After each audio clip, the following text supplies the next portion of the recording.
You have to dust down the history books to find the last time St Mirren won the Scottish Cup, 25 years ago. Ferguson here, can he put it away? Ian Ferguson's goal was the winner against UEFA Cup finalists Dundee United. How times have changed. For their opponents today, Cup glory is more recent. It's a down! Stepping it down for Hearts! First with Hearts' Cup final defeat of Rangers in 1998.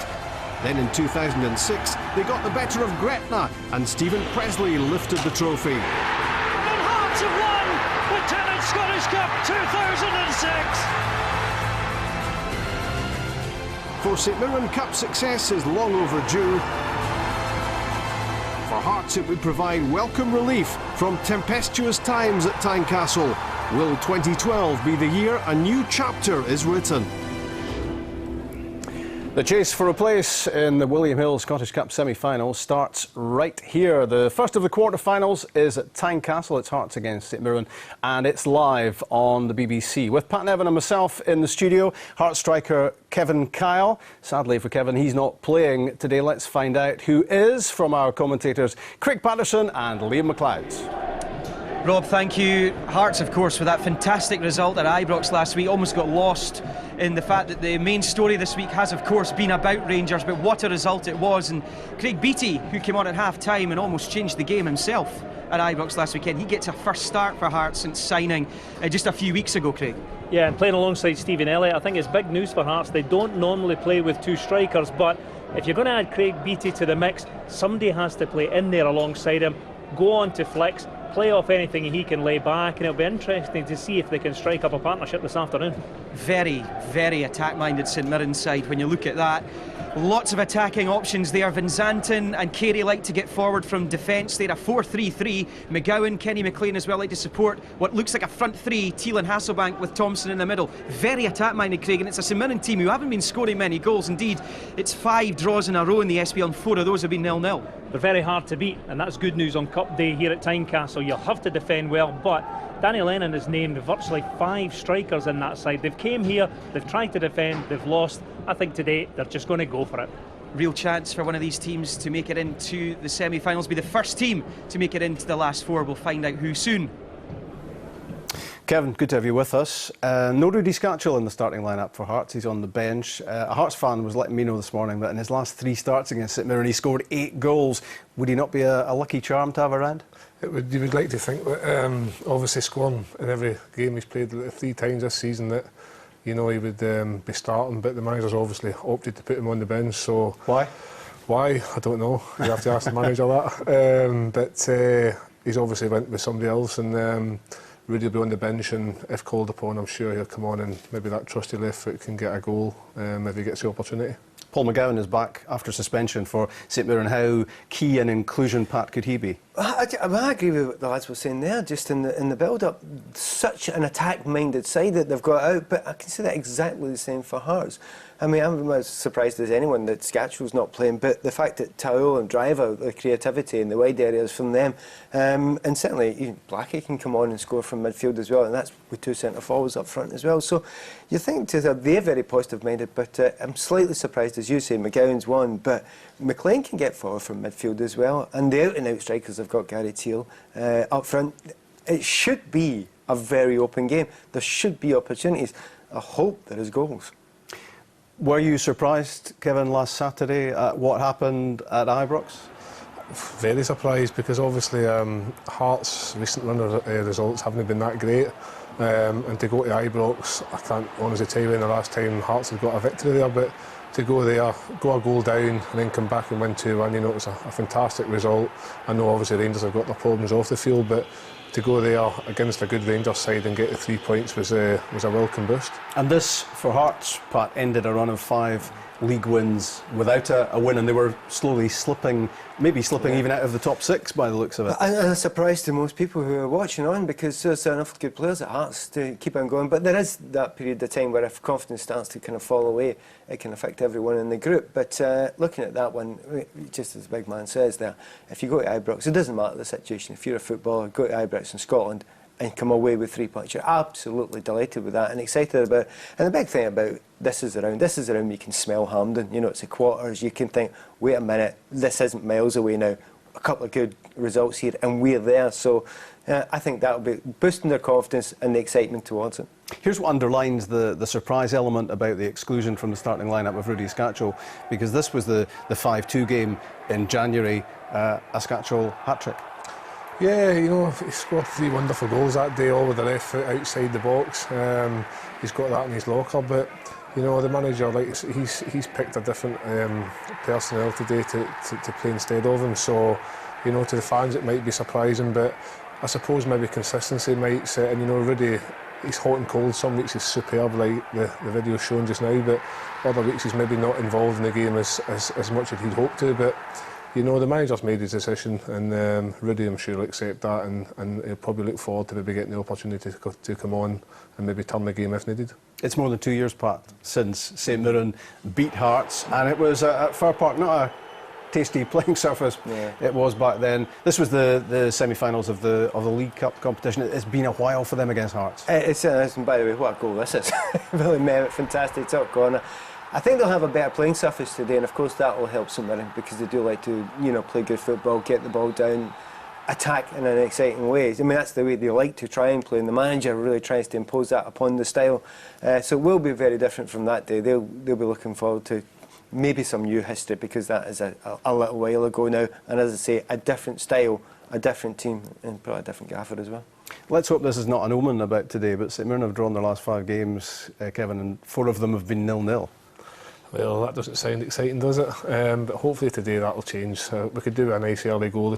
Both teams look set to attack, especially with Hearts playing 2 up front, which hasn't happened in, I think, even when I played. I don't know if we played 2 up front. So it's nice to see 2 up front, and St Mirren obviously got 3 up front. So hopefully today we might see some goals, and a 0-0 is not what we're looking for today. Let's hear from the 2 managers with Jane Lewis, Danny Lennon. Firstly, Paulo Sergio. How confident are your players given their tremendous result last weekend?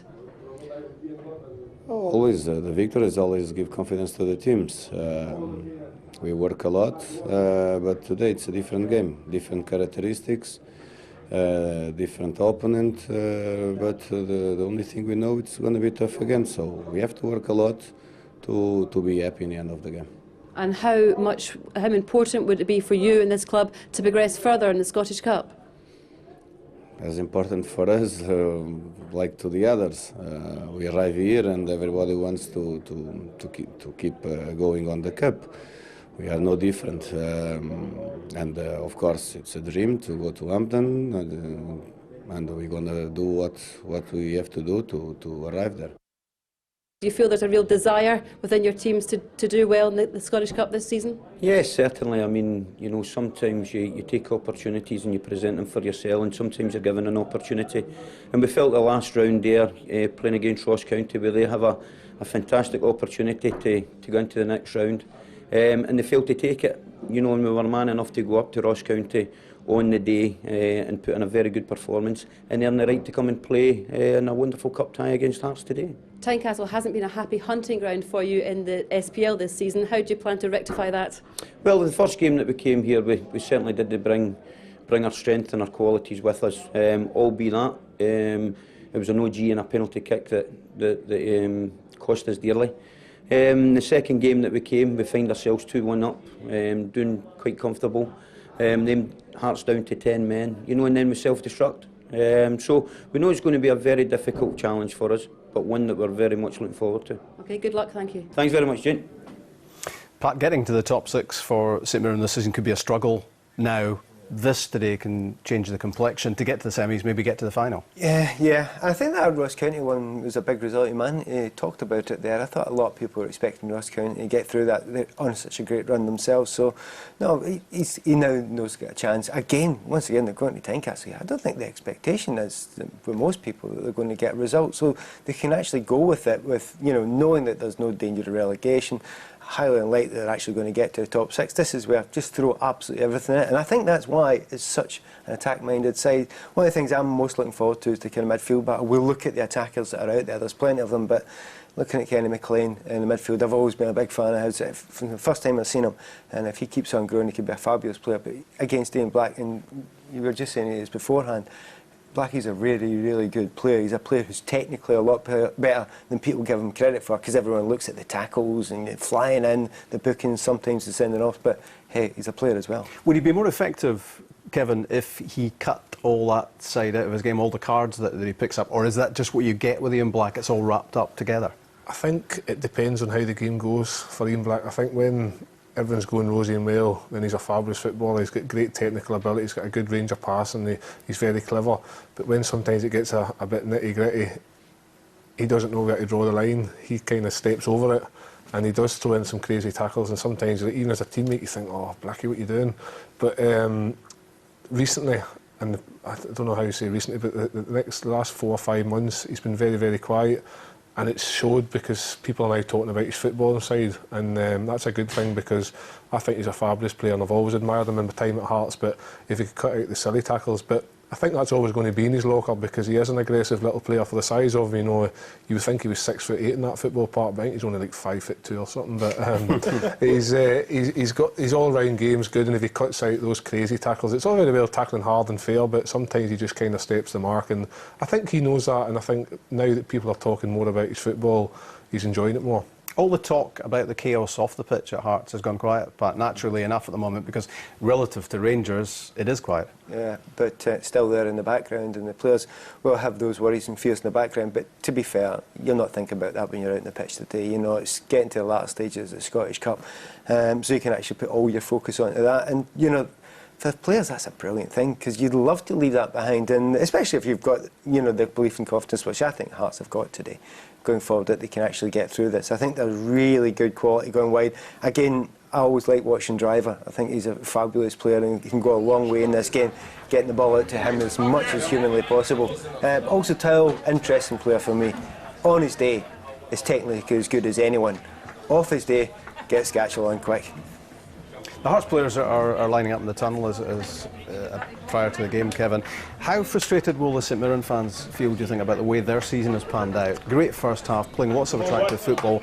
The goals have dried up, and top six, as I was saying to Pat earlier, looks like maybe a long shot now. Yeah, I'd agree there. I think at the beginning of the season, a lot of people were talking about St Mirren, the way they were passing the ball about, and they were climbing up the table, they were sitting in the top six, and there were a lot of high hopes that they would finish in the top six, but things have become stale recently. I think they've drew four of their draws have been 0-0, and I think they're one of the teams with the most draws in the league. So you know, it's a big difference. Just one goal would make such a difference, and you know, they'll probably finish in the bottom six, but today is a great opportunity for them to try and get to the semi-final of the Cup. Hopefully they won't do that right enough, but it'll be an interesting game, but you know, it's going to be a different one for both sides, but hopefully Hearts will come out on top. A place in the last four of the Scottish Cup beckons for either Hearts and St Mirren. Let's get to Tynecastle now, and our commentators Craig Patterson and Liam McLeod. Boys, come on, ready. Thank you. Thanks, Rob. Good afternoon. Big dreams are on the line today. Hearts and St Mirren will no doubt have an eye on lifting the Scottish Cup at the National Stadium in May, and here's their chance of making it to the semis. Generally, since winning this competition in 2006, the Cups haven't really been kind to Hearts. They've won just 4 of their Scottish Cup games since beating Gretna on penalties nearly 6 years ago now.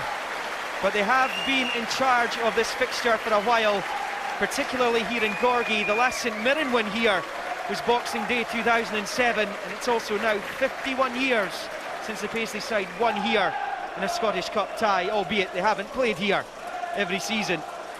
The last knockout meeting between the teams, though, a couple of years ago ended in a 1-0 Saints win at Fir Park in the semi-finals of the League Cup.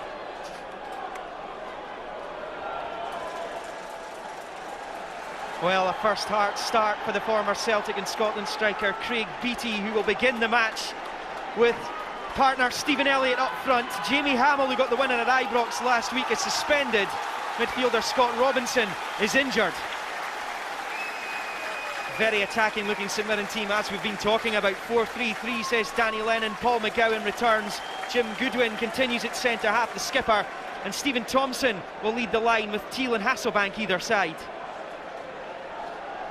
Darren Barr drops to the Hearts bench with Gary Glenn also there. Hugh Murray drops out of the St Mirren starting lineup, having began a rare match for him anyway against Hibernian, the other side of the capital last weekend. The referee Stevie O'Reilly. He's only kept his cards in his pocket in one of his 29 games this season. He took charge of the two Dundee-Kilmarnock matches in round 4. Well, Craig Beattie getting that first start today. His last appearance for Celtic was in the Scottish Cup final in 2007. And he's got a chance to impress again, having done so as a half-time sub at Ibrox last weekend. Beattie's won the cup, so has that man, Stephen Thompson, won it with Rangers against Dundee in 2003.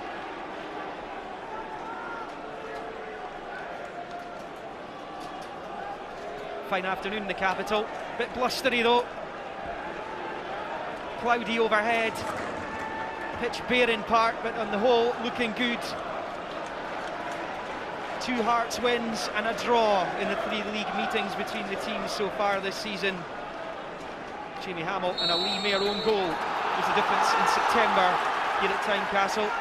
Then there was a goalless draw in Paisley. Then in January, despite being hamstrung by the red card to Marius Zaljukas and being 2-1 down, Hearts are now 5-2 winner. Zaljukas and Sutton bookending a really Scatchell hat-trick, and Hearts looking to start the match on the front foot immediately, and they're doing just that. Craig Patterson with me. You know what it's like to win the cup. Yeah, but you've got to get there first, Liam, and these games are so important, and the start even more important. Try and get your game imposed on the opposition. Play in the opposition half. An early goal could be worth its weight in gold. Long throw from McGowan, looking for Beattie, headed away. Webster being clambered all over by Thompson, and then it's Zaljukas, the Hearts skipper. To get here, Saints have needed replays to knock out Hamilton and Ross County. It was also a replay that took Hearts into the quarters. It was after extra time against St Johnstone, after being pushed all the way by junior side Auchinleck Talbot here in the 4th round. McGowan. Teal couldn't control.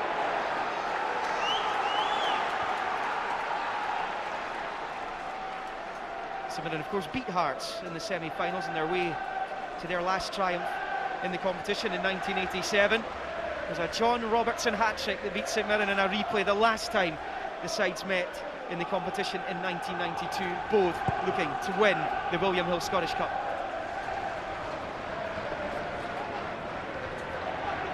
Thompson McLean going for the same ball. Black has found Beattie, who has found Elliott, who couldn't control. He was unlucky. Thompson. And Morovic was there.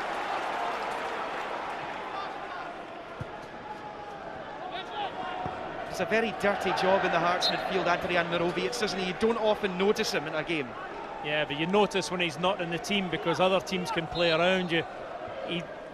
Ian Black and Morovic are the kind of rocks. Sit there in front of the back 4.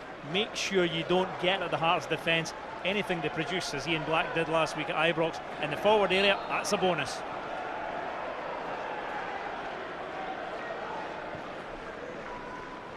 Was the aforementioned Morovic on Kenny McLean. That's his job. Get in there, mix it with the midfield players, make sure they don't have time to play passes, but too many tackles like that and you will attract the attention of Mr. O'Reilly, the referee. Mayer.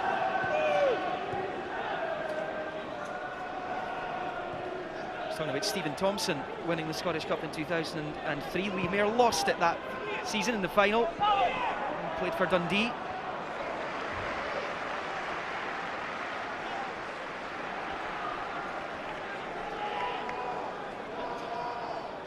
Paul McGowan there has settled in nicely at St Mirren. He was, of course, at the club last season on loan from Celtic, made that move permanent in the summer.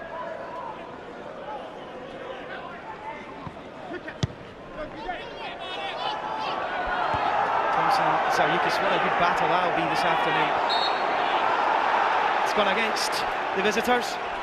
Yeah, that will be a feature of the game. I think Craig Beattie at the other end will try and do exactly the same as Stephen Thompson. Get underneath defenders, go into challenges like that. You see he's leading with the arm, not the elbow. Might well have been a free kick, but I think just Stephen Thompson showing the Hearts defenders he's up for the battle today. Top scorer for St Mirren, Stephen Thompson, 9 goals so far in the campaign, scored here earlier on as well, the 5-2 defeat.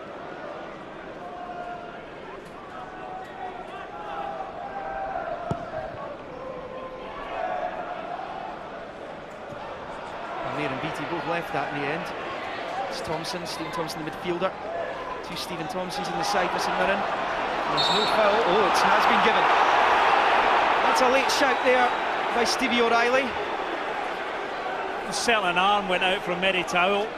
How severe the collision was, I'm not so sure. You'll see an arm come up there just across the player's face, and you know, in the modern day game, that is a free kick.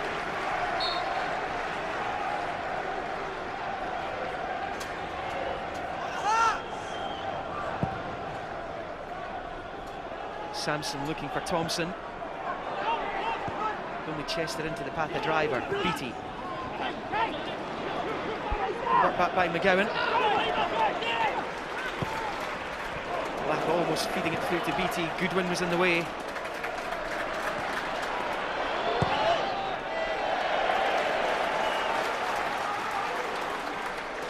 Tim Goodwin had a spell out to the side, and it coincided really with a bit of a slump for St Mirren. Not that they've been winning many games in recent times anyway. I think he's been a sensational signing for St Mirren, though. At the back, in midfield, doesn't matter, always turns in a performance. Here they come. McGowan to Teal, to Thompson!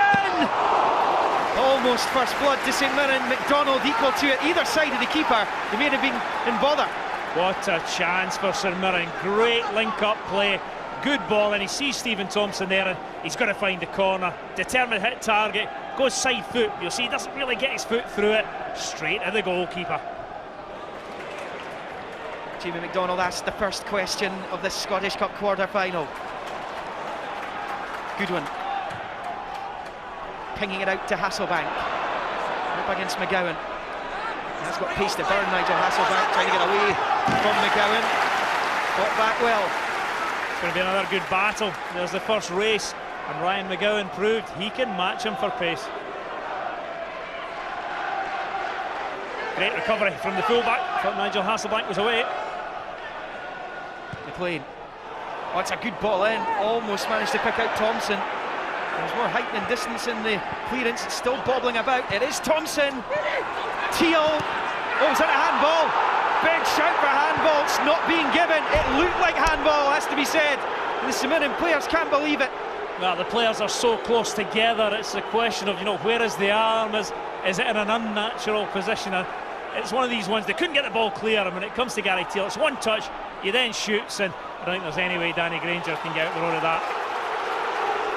The boos coming from the St Mirren fans, who are hearing good numbers. They're in the Roseburn stand. They were right on top of that incident behind Jamie McDonald's goal.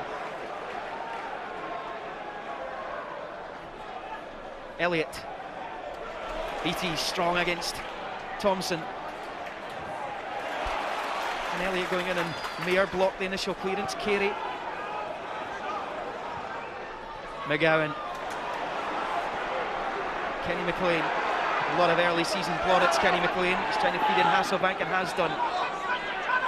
Here's the Dutchman. Goal kick. Ryan McGowan wins the battle again.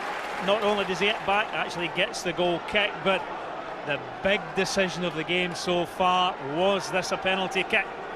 Touch from Gary Teal. He's then going to let fly. Danny Granger's going to block, and it hits him in the hand, but I just don't think you're going to get a penalty for that. One of those that you've seen given? Well, I think if you're a fan, you scream penalty. At the other end, you say no, absolutely no chance. When the players are so close together, it would be a big decision for the referee. I'm sure the St Mirren fans will be thinking that was a stonewaller. Gary Teal up against Granger, trying to twist him inside out. Didn't have the final product that time, Teal. I did well to create a little bit of space. The only thing that was missing was that final ball in. The twist, the turn, but then you've got to produce a delivery. Well, he's got to be happy with the start his team have made, hasn't he? Well, I think he's looking for them to get forward. He's named a team designed to create chances, and so far, that's exactly what they've managed to do. His second season as St Mirren manager. He was able to bring in decent SPL players in the summer, wasn't he? He was able to build a squad that would challenge for the top six, let alone fight against the drop, and most of the season they have been on the fringes of the top six.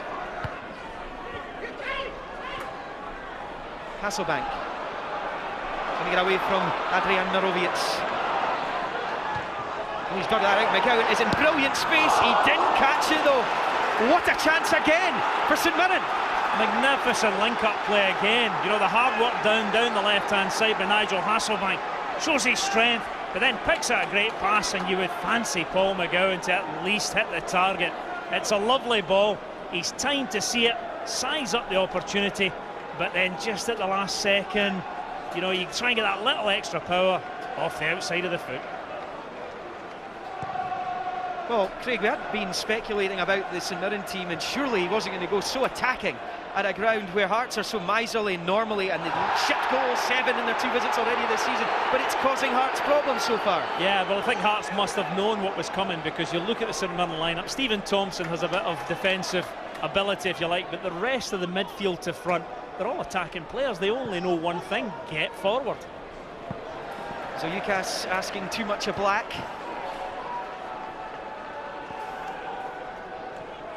I wonder if he's been stung by the start the visitors have made, Paulo Sergio, 10 minutes in. I think he'd been happy at the lack of possession Hearts have managed. You know, Ian Black, Adrian Mirovic in there have hardly had a touch. They haven't managed to string together 3 or 4 passes. McGowan, well, he got there ahead of Carey, but Carey comes up with the ball, and Hasselbank's on his way. Teal and McGowan waiting in the middle. It's Nigel Hasselbank, another chance. It's over this time. They take a touch in its way. It did. It is a corner. I think it's a great save, but St Mirren are just cutting Hearts open at the moment. Is it offside? Andy Webster tries to step up, looks like he's level. That means he's on. Now Nigel Hasselbank, what are you going to do? Cut inside, goes for power, or actually hits a defender and tips up and over the bar. Another chance gone. Oh, what a good start St Mirren have made to this cup tie. It's Nigel Hasselbank, who scored St Mirren's only league goal in recent times against Aberdeen in a 1-1 draw a couple of weeks back. So it will be Graham Carey who'll take the corner kick. Thompson wins the ball, Stephen Thompson, but I think he realises he's not going to score. He's looking probably just to knock this back into the mixer, but under pressure knocks it wide.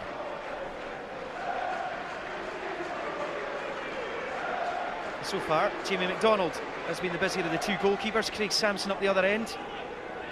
Jamie McDonald was on loan at Queen of the South when they lost the final to Rangers back in 2008.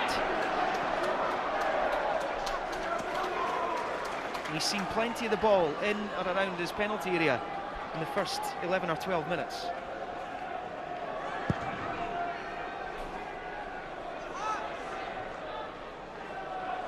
McGowan.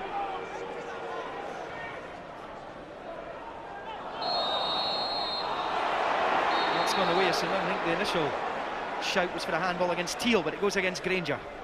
I think any challenge from the back, if you don't make contact with the ball, and you do make contact with a player, the referee is going to whistle.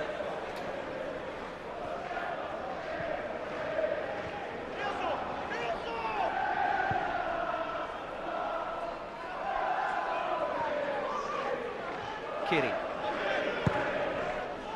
Well, look at McGowan. Drops over him. Not too much on the ball in the end. Does have support from Teal, but Driver was there. That didn't go out, says the assistant on the far side. Elliott in the way for Hearts. He's going to do more defending than attacking, Stephen Elliott, so far. This is Mirovic looking for Beattie. Strange when you look at the battle of the wide players. Hasselbank and Teal have been so involved early. Hearts were looking for Andy Driver, Mary Towell to give them that option. Hasn't happened so far.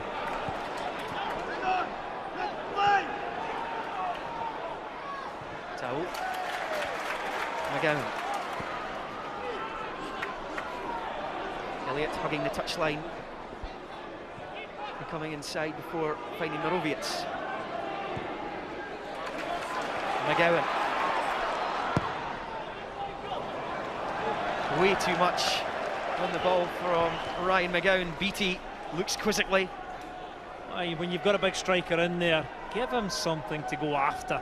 Final ball from Ryan McGowan, straight over the bar and out for the goal kick, and any chance is gone. Been a bit of a nomad, really, Craig Beattie in recent times. As I said, he left Celtic in 2007. He was in and around the Scotland team at that time as well, under Alec McLeish, really, and Since then, he went to West Brom. After that, he's had spells on loan, the likes of Preston, Crystal Palace, Sheffield United as well. Oh, another shot, a handball. And again, it's waved away by Stevie O'Reilly. I think this time he's kicked it onto his own hands, so you know, the chances of getting out the road of that are absolutely nil. And I know strikers will tell you handball's always a penalty, but if you're a defender and something like that happens, you don't expect the referee to point to the spot. Great switch from Towell to Driver. Supporter eyes from Granger. Black. What a goal he scored against Rangers last week. Fantastic effort.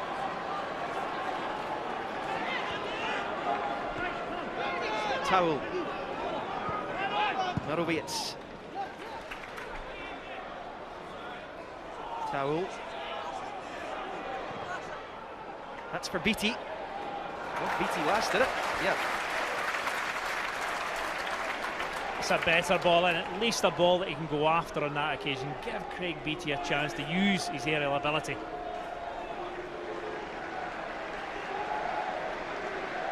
Well, this is the handball shout. Ryan McGowan involved. You're not going to tell me you can give a penalty for that. It's worth a claim, but no chance.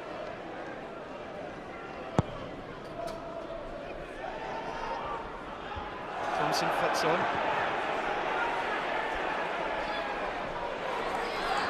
Beattie beats Mayer to it.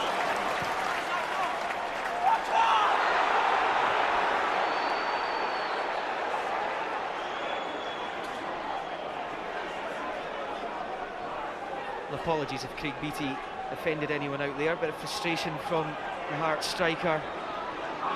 Claimed the ball was his. Throw in went to St Mirren.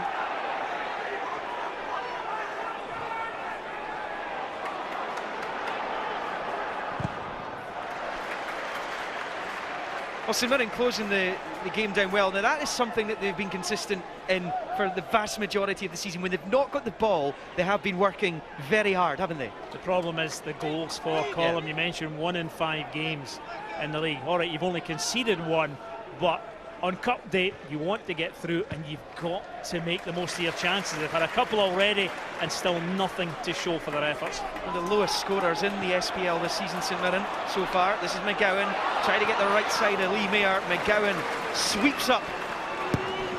Jim Goodman away. Towell's on the slide, Thompson. Good tracking back by McGowan and from Goodwin, who came in there just as Lee Mayer looked as though he was being beaten. Van Zanten.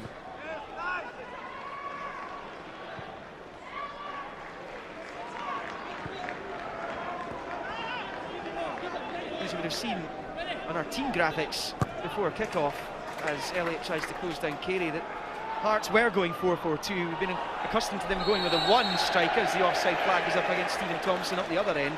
But it has been a 4-5-1 so far, Craig. Well, I think early on, Stephen Elliott was in alongside Craig Beattie, but the fact they're on the back foot has forced him back into midfield to try and get on the ball and try and give Hearts a bit of possession. They're seeing more of the ball just now, the home side. Driver. And still, ooh, that was awkward. Good play, Andy Driver gets himself off that left wing into the box. Good quick feet, tries to knock it across goal, and that can easily come off Lee Mayer and end up in the back of the net. Van Zanten, Teal in the overlap. Coming up in the pass to reach him. It's a poor ball from Murrowiec. Got away with it though.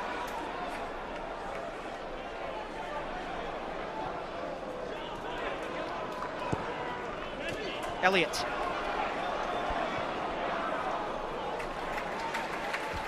Now, Stephen Elliott in the wide area, not a natural winger. You know, Mary Towell, I think they've moved him in to try and get him on the ball. You know, I mentioned Hearts can't get possession. Towell, with his back to goal, quite happy to take the ball and then try and link. But last 5 minutes or so, certainly Hearts spending a little more time in the St Mirren half.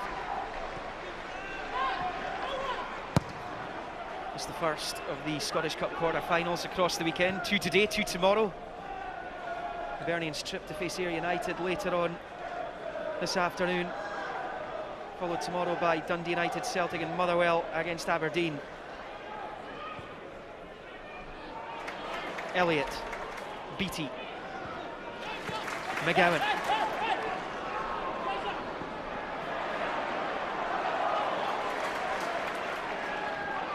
Quick throw from McGowan to Beattie. Elliott laying it back. Craig Beattie, what a ball that was. Driver, what skill! Good save from Sanson. Well, that would have been some goal. Denied though by the Saints #1. Oh, it's a terrific save, Andy Driver, and he gets in the box causing real problems. We'll have a look at that again in a minute, but here comes St Mirren with Hasselbank. Teal, McGowan.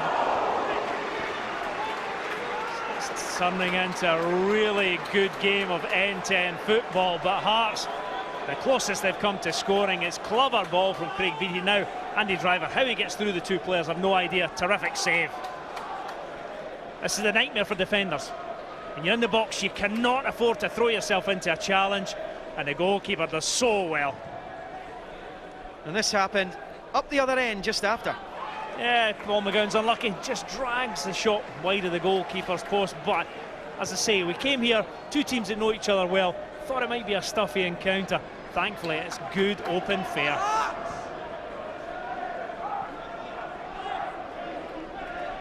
Paul McGowan is the last man to score a winner in an SPL game for St Mirren. Came against Rangers on Christmas Eve.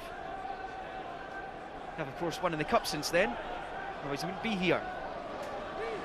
Two First Division opponents in Hamilton and Ross County. Liam Hare's lucky. I don't think Stephen Thompson, who's in the ball now, the midfield player, was the target.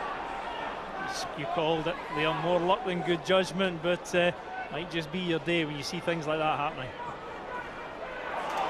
Well, might not be Jim Goodwin's day. He's just given it straight to Meditao. Beattie's offside. Flags up on this near side. Poor play initially by Jim Goodwin, and then he does well, holds his line, and looks like he just catches offside. You can see Jim Goodwin holding, and I tell you what, you might claim he's level, but linesman, flag went up straight away.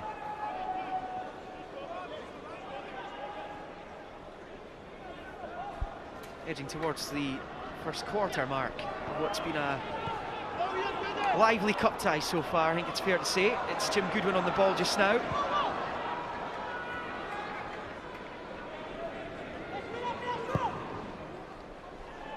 Again, it's for Thompson against Webster. Oh, he's got the free kick. That'll happen all afternoon, Craig, won't it? And sometimes it'll go with the defender, sometimes the striker. 50-50 decisions, you know, I don't know, backing in. Andy Webster doesn't have to get out the road, but he does slightly push him. It depends what angle the referee sees it from.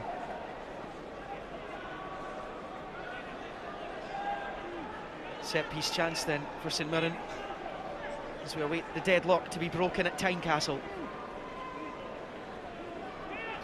Well, looking at the free kick, looks slightly further out than you would expect for a strike on goal, but I'm not sure if Graham Carey fancies this. Well, he scored a free kick. I'm not sure if it was this far out. Might have been actually against Aberdeen at Pittodrie. Came back off the underside of the bar and into the net. Shaping up to have a go at this. Didn't catch it. Certainly has the power, but just get your foot under the ball immediately. The Hearts goalkeeper knows no problem. Only seems to score really good goals, Graham Carey.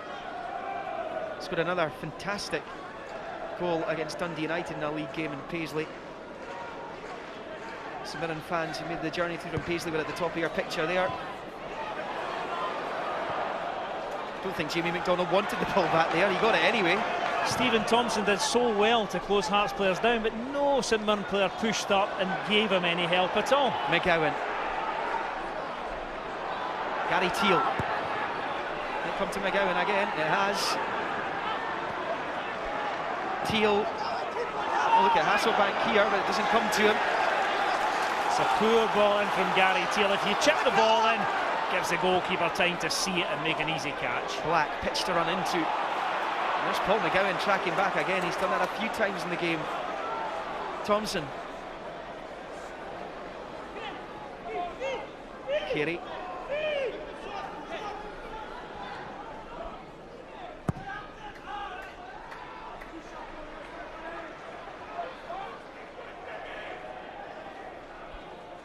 McLean.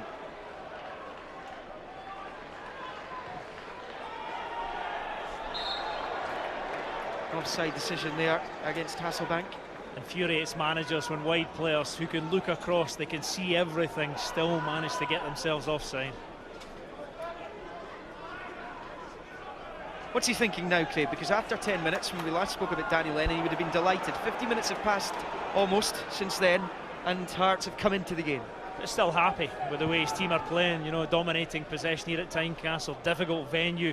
I think he'll be really pleased with the ball retention, which has been better than Hearts, but it's that top number there, 0-0, that's worrying him, because if you don't take your chances, a team like Hearts will hurt you.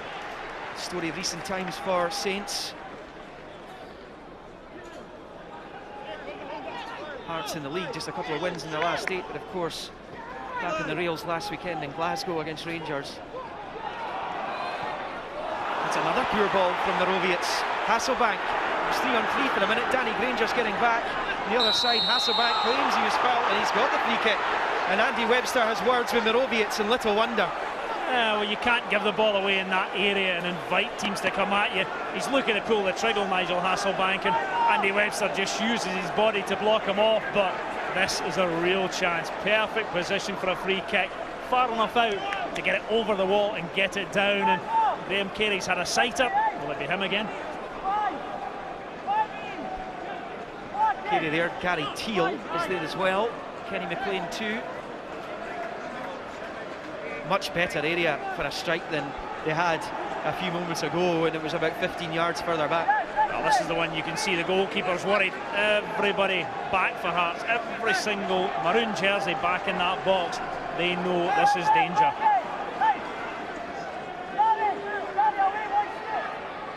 So, Carey with the left or Teal with the right? Which will it be? It is Carey, it is 1-0! And you can't deny St Mirren deserve that. An outstanding free kick from Graham Carey, and St Mirren draw first blood at Tynecastle. That's a terrific strike right in the bottom corner. Jamie McDonald went across, couldn't reach it, but you're just looking at this, the wall, look at the hole in the wall. It's gone right through there. I just don't understand why a player's on the edge of the wall and left a hole for him to knock the ball through and into the bottom corner. Danny Granger, I don't know if the idea is to let the goalkeeper get a look through that gap, but it's cost Hearts because Graham Carey used the gap, and didn't he use it well? Doesn't seem to score goals that aren't pleasing in the eye, and Graham Carey gets his 4th goal. Roseburn End at Tynecastle. Puts St Mirren in front, in the box seat for a place in the semi-finals. What a free kick it was. But again, as you say, Craig, the wall didn't do its job. The gap was there. Carey exploited it. Just to always get brave players on the wall, lads who are willing to take the hit for the team. But why they left that gap, I have no idea. But take nothing away from Graham Carey. He spotted it and he used it. Well, Paulo Sergio and the Hearts fans are looking for a reaction now, without question. But here's Teal for Saints. Corner. Important 5 minutes for Hearts. They do not want to concede again. You know, 1-0 down, plenty of time to get back into the game, but I think St Mirren can smell blood and they're going for it.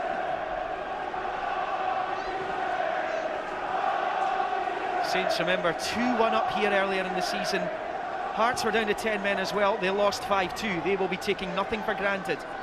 And Rudy Scatchell, the hat-trick hero on the bench. If St Mirren do score again, I think he'll be on sharpish. In from Teal, McDonald holds on. Not what Teal intended, but it tested the keeper again. Trying to absolutely zip the ball across, but he's looking to take the goalkeeper out of the equation. Far too near to Jamie McDonald.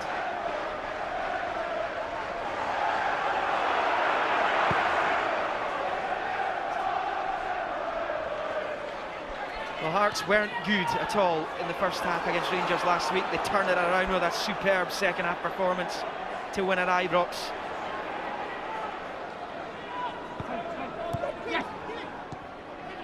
McGowan. Right to Van Zanten's all coming out for St Mirren at the moment. It's some really slick passing from St Mirren, and I think having scored the goal, that will lift their confidence and it could get better. McGowan. He looks in the mood, doesn't he, Paul McGowan? Back in the team today, that's Carey. He's found Teal. Hearts in big bother here. McLean! It's gone wide, it is a corner. Came off Zalyukis. It's all hands to the pump for Hearts just now. They're just under pressure. This is a great ball in. Get it in early. Gary Teal does exactly that. Decent header from Kenny McLean. I'm not sure it was going to go in, but Marius Zaliukas does the right thing. Get it out for the corner. Saints are bossing this.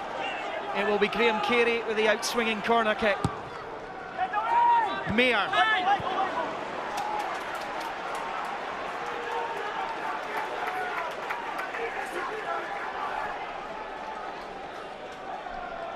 So what's going through that man's mind right now then? Well, he's not happy. He's been out there, you know, this free kick. He's going to be annoyed at how easy that is. Good skill from Graham Carey, but you can't allow a player of that ability, a hole, to knock the ball through. And Hearts manager screaming at his players to get pushed up. He's determined to get them playing in the St Mirren half, but they're under pressure just now, and St Mirren keep pushing them back. A third of this Scottish Cup quarter-final has come and gone. St Mirren leading by 1-0. Graham Carey with the only goal of the game so far, and it's he who's on the ball there, back to his keeper Samson. Hearts need a spark from somewhere. Taoul.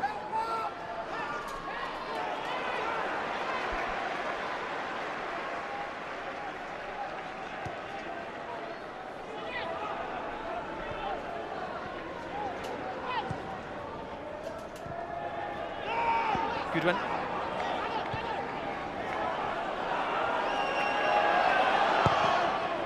Samson was being put under pressure by Ian Black. Driver. He's had that pickpocketed from him by Van Zanten. Really good tackle. And now it's Gary Teal. Hasselbank to the right, Thompson to the left. Tried to feed it through to Nigel Hasselbank. And again, St Mirren, every time they come forward, they're coming forward with menace. And bodies, you know, they keep getting 2 and 3 men in that final area. Give the man on the ball options.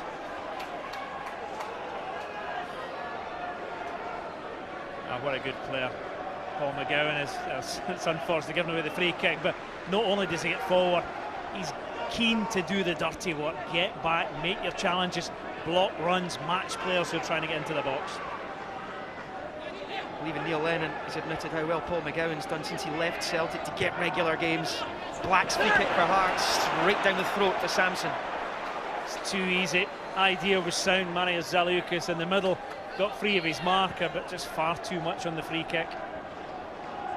Thompson.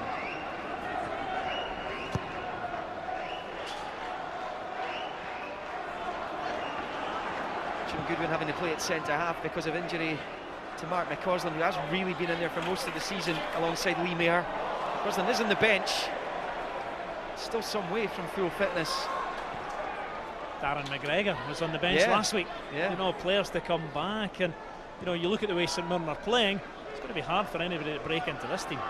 Yeah, Darren McGregor was unfortunate as well. It was early, very early on in the season. He was ruled out for the entire campaign at the time.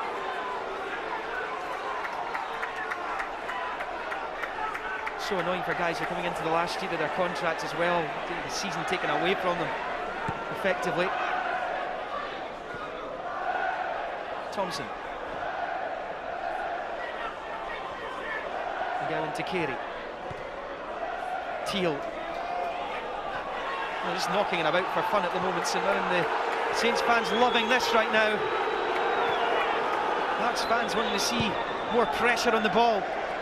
It really is impressive from St Mirren, because what they're trying to do is they're trying to take the crowd here at Tynecastle out of the game, turn them on the players, because the Hearts players can't get involved just now. If Hearts can score, the crowd are lifted, but if you can't get a touch of the ball, the atmosphere goes flat, and that suits St Mirren down to the ground. Well, they've had big warnings, haven't they, Hearts, in the Scottish Cup this season? Needed the replay and extra time to beat St Johnstone in the last round. That was a tight couple of matches, and of course, what a warning they were given by the junior side, Auchinleck Talbot, here in round 4. Yeah, they were terrific, Auchinleck. You know, coming into a big stadium like this, people thinking 6, 7, that would be the bets of the bookies. A 1-0 defeat was a great effort, but you know, Hearts, when you look at the competition, anybody who gets through this game today, what a chance they've got of reaching the final and going on to win the competition. So I don't expect Hearts to play poorly for 90 minutes. St Mirren are enjoying things just now, but they've got to keep it going. It's been an up and down season for the Jambos, I think it's fair to say. We're in the Europa League. It was Driver who was the offender there. We're in the Europa League, knocked out by Spurs despite a good result down in London. Came in the second leg, of course all the damage done in the first leg. Beaten both halves of the Old Firm, but it's been an inconsistent season in the main for Hearts. Danger leaving that for Zaljukas. Straight to Thompson. He's back on it from McLean. Carey.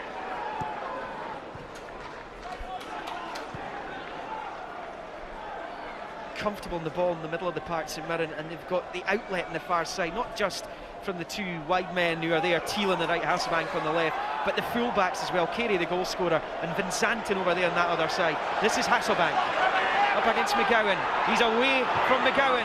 McGowan, the other one, with a shot blocked by Ian Black. Teal's cross is blocked as well, and it does come to Ian Black. He was in the right place at the right time. Thompson. Paul McGowan to Goodwin. Too high for Hasselbank. Nigel Hasselbank is definitely the man who's causing the problems. Once again drives into the box. When the ball comes back, eventually the final effort is blocked by the Hearts defenders, but the home team have got to get to grips with the St Mirren wide players. He was offside in any case, Hasselbank, even if he had got on to that. The plane goes down. He wants his chest, I think, there as St Mirren play on. Thompson to Teal. Paul McGowan pinched by Mehdi Taoul. Now can Hearts get going? Not albeit to Ryan McGowan.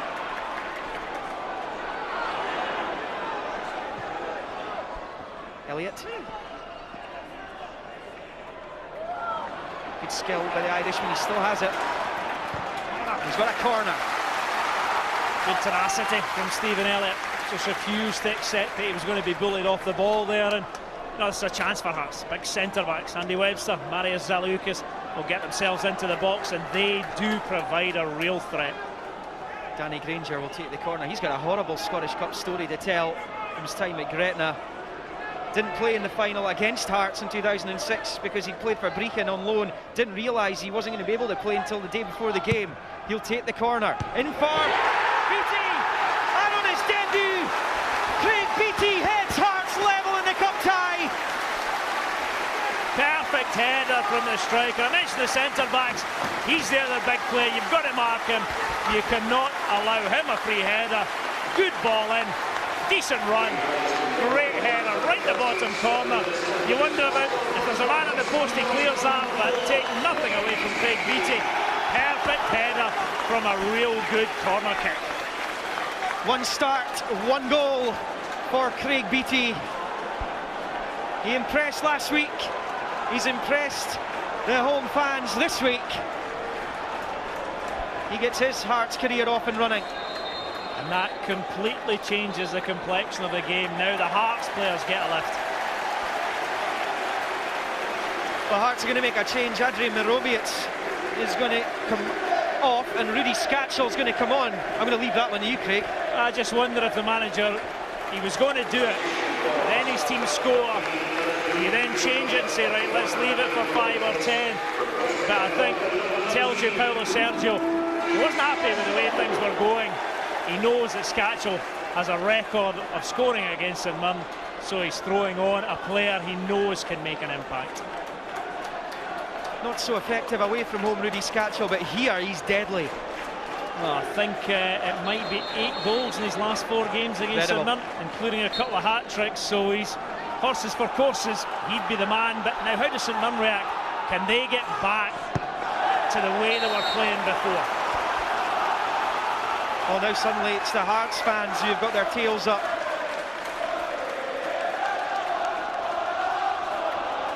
Perhaps not great defending, but the corner was terrific from Granger, and Beattie was there to attack it. That's the pace of the ball coming in. You know, it was driven in. Gives him a chance to get away from his marker and get the header on target. Ryan McGowan. Elliott. Towell did well, put the pressure on. Stephen Elliott up against Carey. This was Elliott's good work that won the corner in the first place, wasn't it? McLean finds Hasselbank. St Mirren now looking for a response. Hasselbank nutmegging Towell. Webster was there at the back door. Black. Towell. From a St Mirren point of view, Craig, it's important they don't let the heads go down after such a fine start that was punctuated by the goal. You've got to retain the belief in what you were doing. It was working an absolute treat, but that's football. You switch off for a second, the opposition score, and the game changes. McLean. Lee Mayer.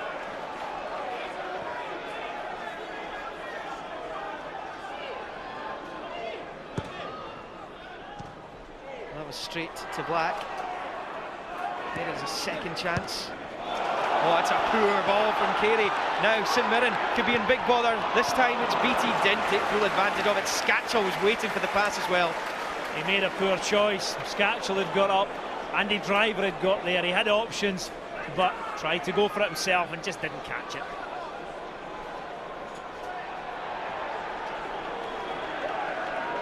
And Zanton to Teal.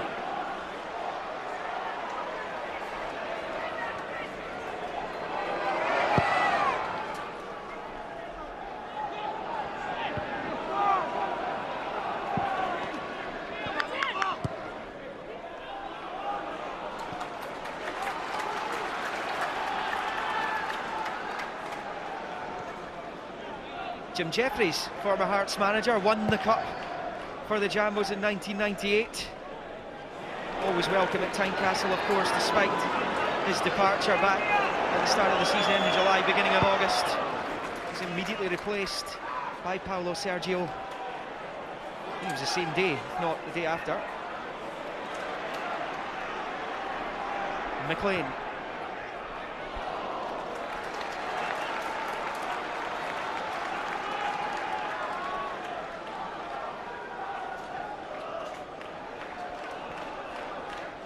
Jim Jeffries in the stand today. He was Vladimir Romanov's 7th Hearts boss since he took over. Of course, Paulo Sergio the 8th. Flick on from Beattie. Elliott. On the turn, very difficult, to even think of hitting target, but they have that option now, Hearts, with Craig Beattie. Get it forward early, play in the opposition half, and doesn't catch the shot well. And now suddenly, Craig, there's those. We were talking about the front three for St Mirren being supported. Now got the front three for Hearts. Scatchell just in behind Beattie to his left and Elliott to his right.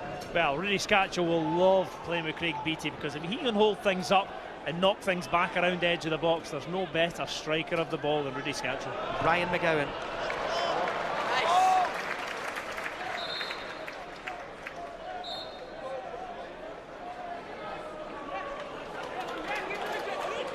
Just joining us, Graham Carey opened the scoring for St Mirren after a terrific start from the visitors. Hearts replying through Craig Beattie, his first for the club in his first start.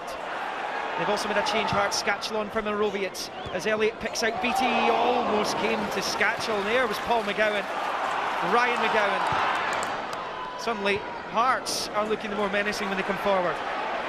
And St Mirren, who were dominating, passing, knocking the ball about, doing it for fun, are finding it very difficult to get possession at all. Just a couple of minutes to half-time. Ian Black. Well, in a minute it looked as though it might come to Ryan McGowan. Carey got enough on it to get it back to his keeper.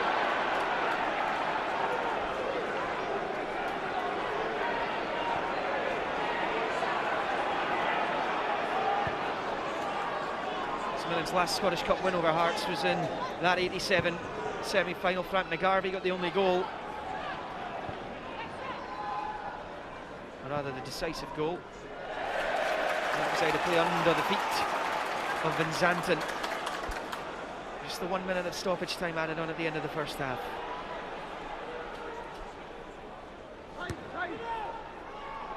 Beattie. And again Craig Beattie.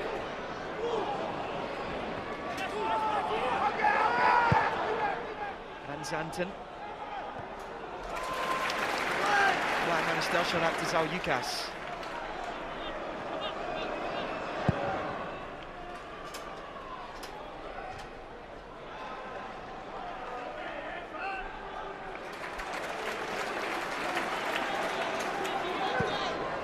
Good presence in the Hearts midfield, Ian Black.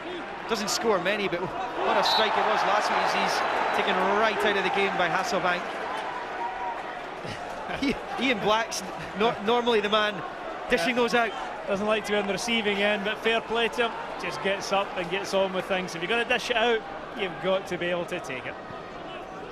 He's always worth watching, Ian Black, isn't he?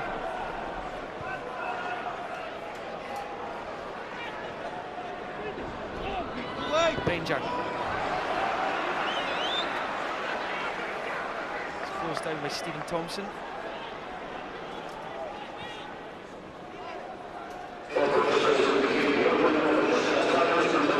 Confirmation of the 1 minute of stoppage time, which we've just moved into. Can I ask you, Craig, is 1-1 a fair scoreline right now, do you think? Well, I think if you're St Mirren, you don't feel that, but we mentioned it during commentary, if you don't take your chances, the other team can hurt you, and Hearts have done exactly that. But hopefully the second half will be more of the same, because it's been a terrific contest. Granger gets it back from Beattie. He's trying to find Driver. He's really been on the periphery of things, although he did have a sight of goal earlier on. Zalyukas. Ryan McGowan. Elliott made a run. Here's Elliott playing for offside, not given. Onside, says the assistant. Elliott back to Black. Black. Oh, it's come right through. It has come in, but it's offside. It won't count. Oh, wow. Craig Beattie did so well to get this on target. Perfect striking play. Getting the end of a ball. Just hoping it might come your way. Is he offside when that struck? He's not offside. He's onside. It's a massive let-off. Massive let-off for St Mirren. Craig Beattie, who headed the equaliser after Graham Carey had given St Mirren the lead after a really good start to the game. Terrific free kick from Carey. Here it was, through the gap in the wall, away from Jamie McDonald, and St Mirren at that point had a deserved lead. Hearts, to their credit, fought back.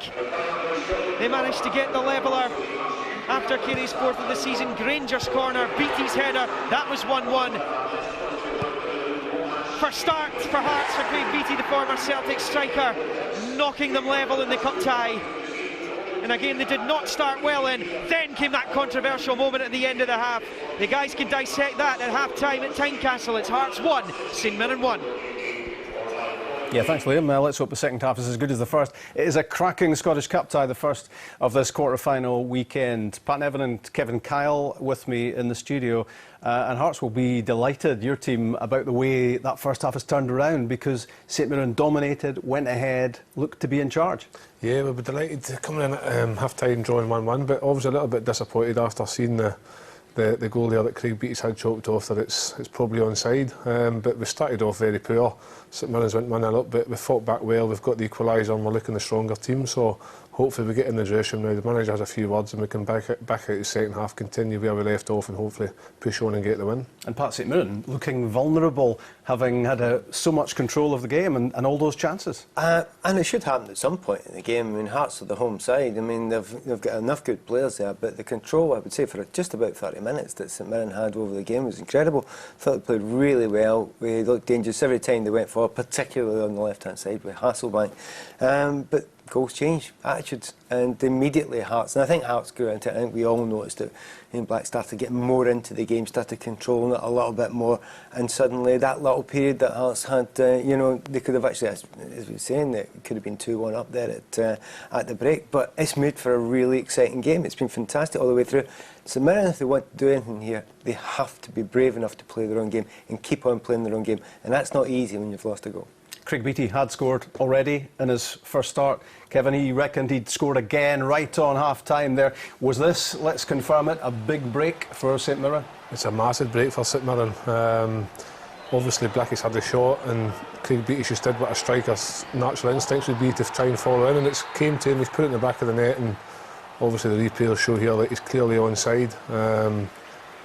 And that's very disappointing because that's a massive call, and the Lions has got to get that spot on to make it, and unfortunately it's got it wrong. I mean, that's not even close. No, it's not even close, but it's probably expected.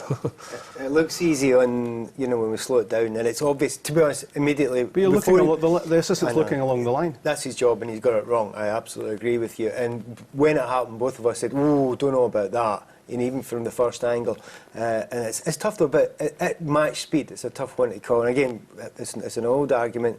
If you've actually managed to get sort of a video replay and you can look at it, then we clear that up immediately in the goal stands. But it's not the rules, and officials will make mistakes. And you feel sorry for Hearts because they deserved that goal there. There was nothing wrong with it. St Mirren should have been 2-1 down at half-time, Kevin. They were 1-0 up.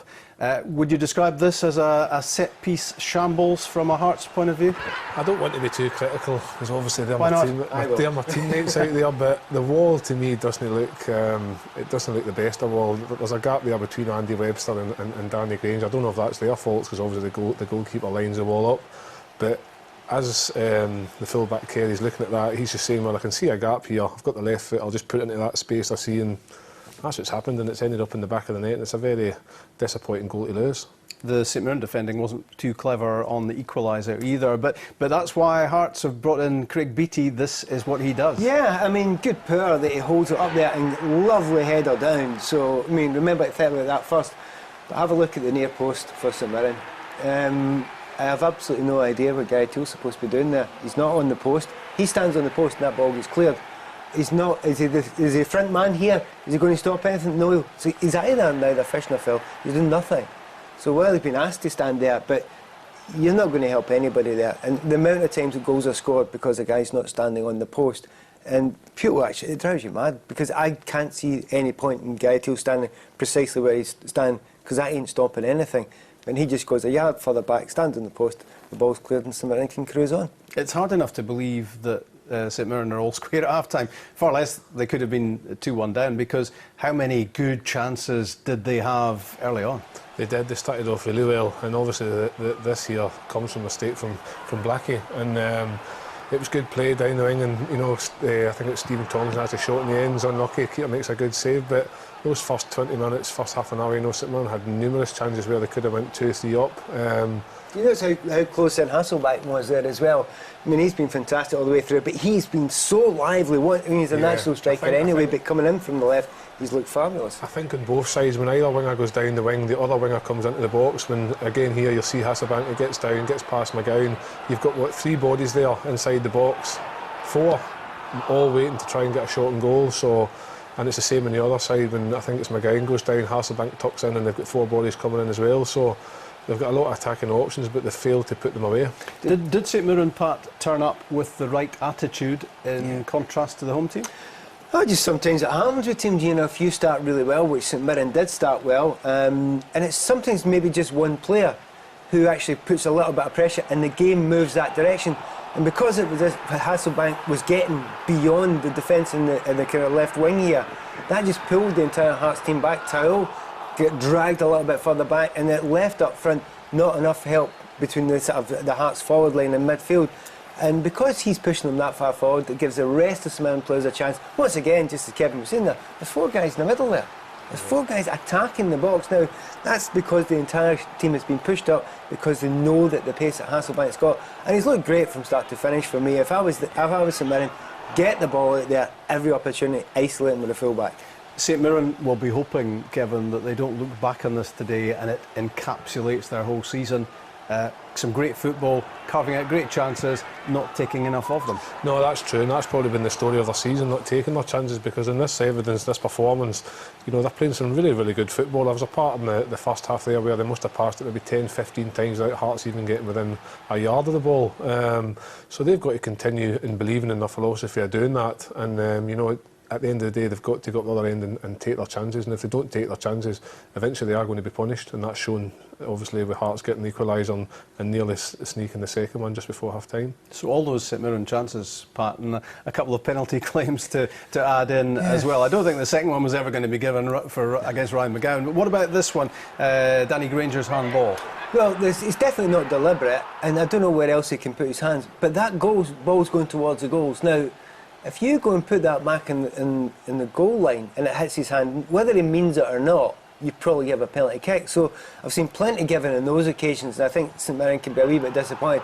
I think we're just showing this for comedy value. It's a bit.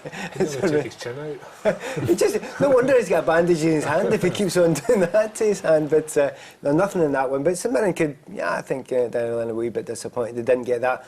But there were a few big calls for the officials to make today. Can we point the finger at Andy Driver for being too honest here, Kevin? If he'd hit the deck, was this a penalty? It definitely would have been, because obviously as the video show here, he's done a fantastic, it's a good build-up, good ball slipped in, great turn, and obviously he's thinking I'm 6 yards out, I'll get a goal here, but he maybe should just have went down before the ball. But honestly, you know, it's nice to see in a player, but I probably wouldn't have went down because I can't dive, but these wingers, he should have went down just there, and I think nobody would have any arguments regarding the penalty. I would love to applaud him right now for being a good, honest footballer who'd a great bit of skill there, and he wants to score a goal more than throwing himself to the ground, even when he's touched. I understand that's the modern way to look at the game, but I'd like to applaud him for doing it. I think he stood up because our penalty record's not been that great, and I think nobody really fancied the taking the penalty. But the game has turned, hasn't it? And even without Hearts having been given the goal they should have just ahead of the half-time whistle, they're now in a really good place, which they weren't after half an hour. As I was saying before, it's just about scoring a goal, and it completely and utterly changes the attitude of the entire team. And just in the midfield there, which Hearts midfield had been completely overrun. The tactics had been perfect. Now, it has to be said, you know, the Hearts management have a look at it and say the tactics aren't going well, so they get Mirovic off very quickly. I mean, it's as soon as the equalising goal goes in, Scatchel comes on. So they knew that all over the park they were losing it.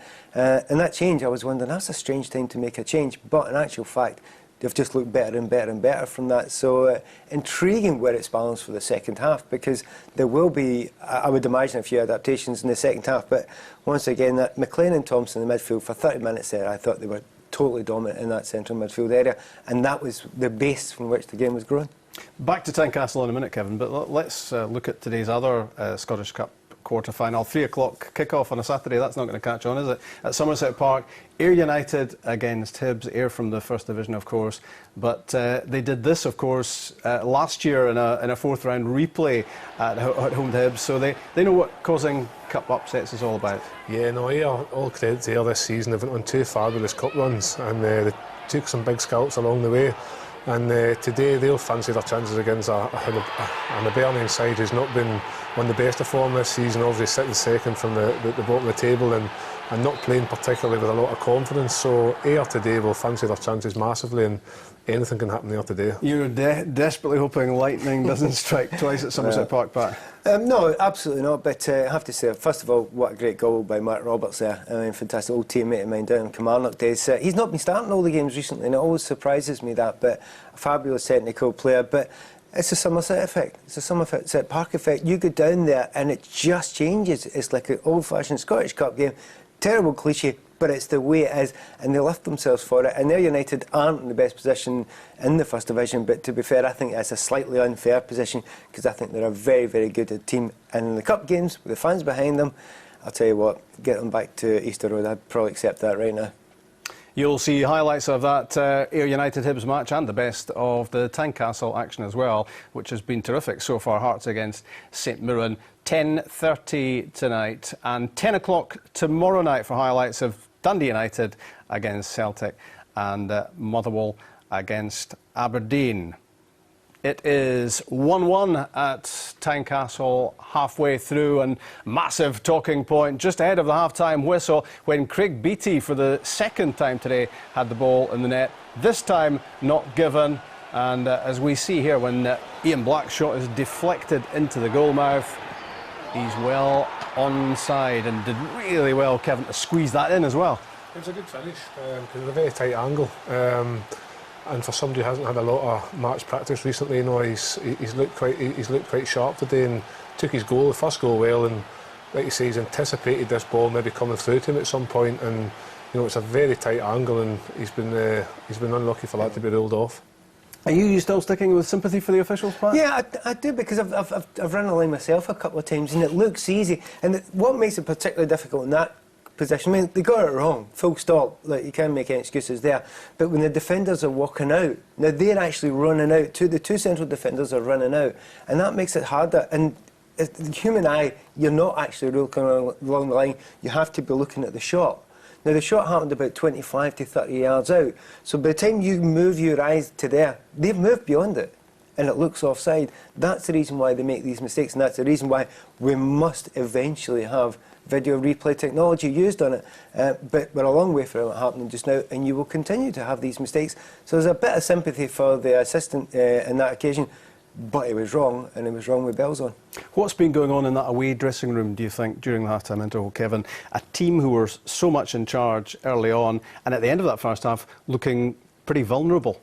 Yeah, I think Danny Lennon was just probably trying to explain to them to try and repeat what they were doing in the first half an hour of the game, because they were passing the ball really well and creating chances, and I think he'd be telling the players to just keep believing in themselves, believing in what they're doing, and eventually, they might get that break where they get the goal to try and go 2-1 ahead. But I think they don't have to change a lot because they are playing really well, and that's evident. But I think they've just got to be a bit more clinical in front of goal.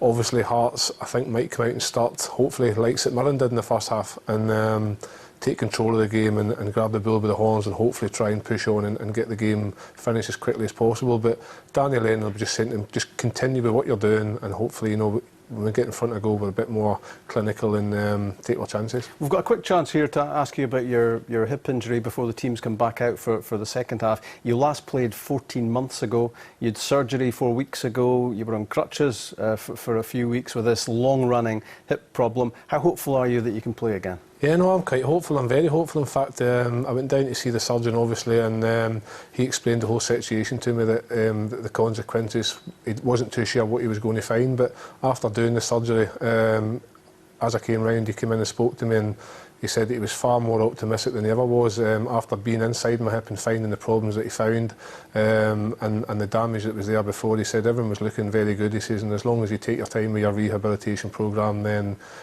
very, very optimistic that you'll get back playing. So that was good news. And like I say, I've just taken my time with the rehab, not trying to push it, not trying to hurry back for anything, just make sure that I do get back. Well, you've never hurried in your life, so there's no point starting now, that's one thing. I've got no pressure on me this time to try and get back. Before the last one, I was trying to get back for the start of this season, and it didn't quite work out. So this time, I'm just going to make sure that come the end of it's a 12-week rehab programme, but I'm looking more along the lines of maybe 16 to 20 weeks and give myself to the end of June. So become the end of June, I've already spoke with the manager at Hearts, and he said, look, regardless of your contract situation, we want you to come if you're fit to do pre-season, and we'll take it from there. So my goal is to come the beginning of July, to be ready to start pre-season and try and earn myself a deal, whatever basis that is, just to play for the club again. Well, it'd be great to think that you make a comeback, so all the best with that, and what a comeback from your team as well in that first half. Craig Beattie heading in the equaliser after Graham Carey had rifled home that free kick, and then right on half-time, how big a talking point will that be at full-time? The Craig Beattie goal chalked off by the officials directly before the interval, which means it remains 1-1 halfway through. Back for the second half, Craig Patterson and Liam McLeod. Cheers, Rob.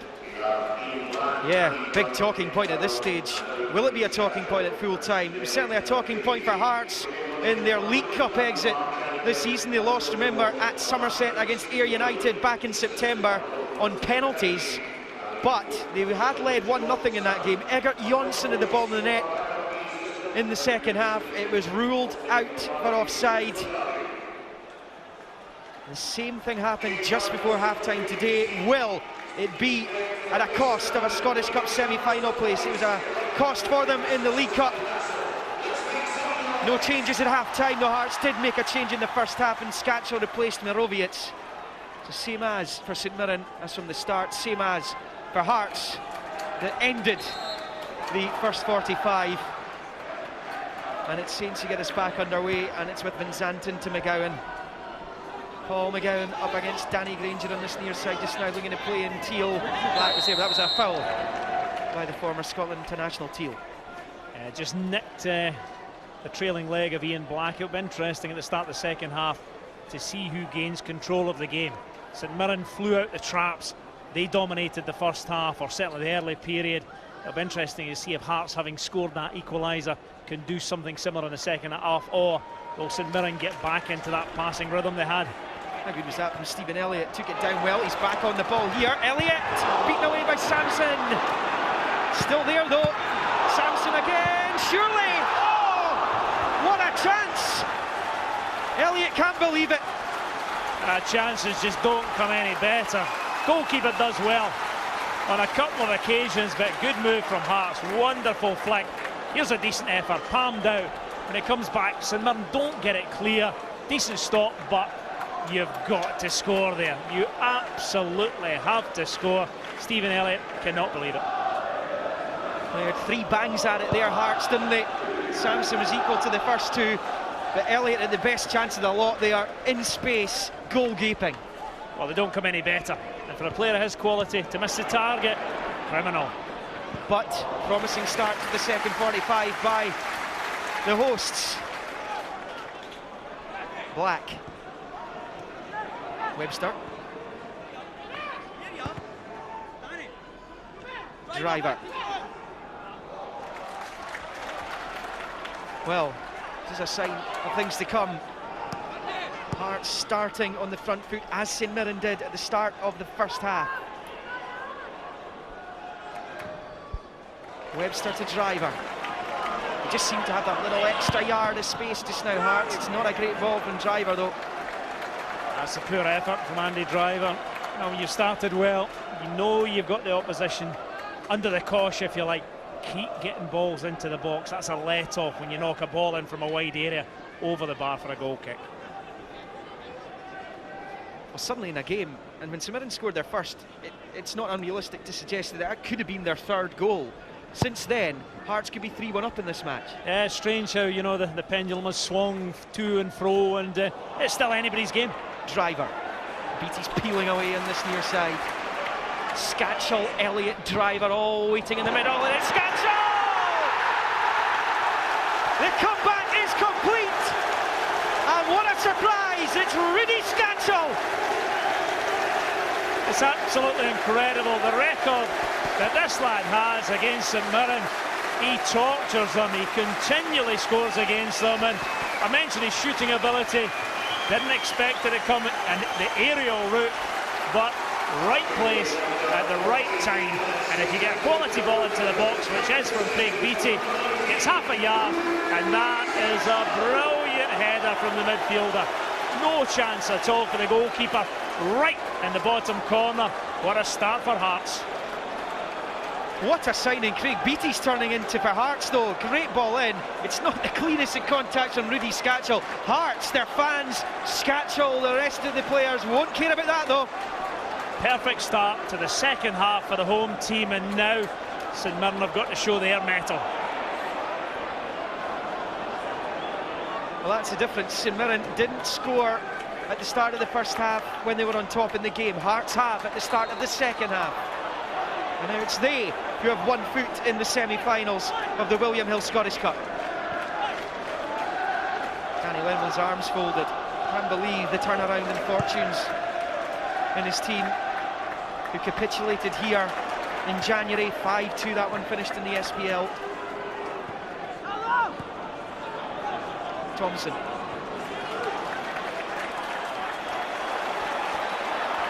Did get it back to Samson, did Jim Goodwin. Who's out there for St Mirren just now that can somehow grab this game by the scruff of the neck? Well, they need to get the good players on the ball again. Paul McGowan can't get a touch, therefore you can't get it into wide areas.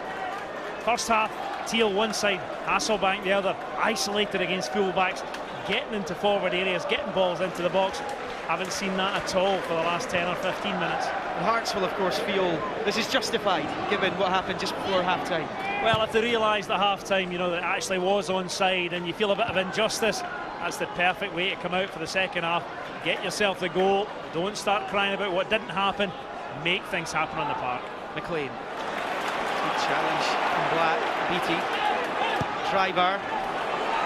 Scatchell. Hearts in the mood to kill this off early in the second half all of a sudden. Granger. Van Santen. Goodwin's there. Ian Black. Driver. Hearts turning the screw. Black for Ryan McGowan. Oh, we've seen that before, haven't we? Exactly the same as the first half. With Ryan McGowan on that occasion, St Mirren doing exactly the same. It's Goodman trying to come away with it here. Towell with the challenge. Well, no question of a penalty. Wasn't in the first half, wasn't there? No, identical, but it's turning into a tasty cup tie now. You know, St Mirren know they've got to dig their way back into the game, throwing themselves into challenges, just trying to see if they can bully Hearts off the ball. Suddenly, St Mirren have only scored 1 goal in the SPL since they were here in January. Came against Aberdeen. Somehow they need to score twice today. Very similar to the one in the first half. The player going to clear the ball, hits off his own hand. First one wasn't a penalty, neither was that.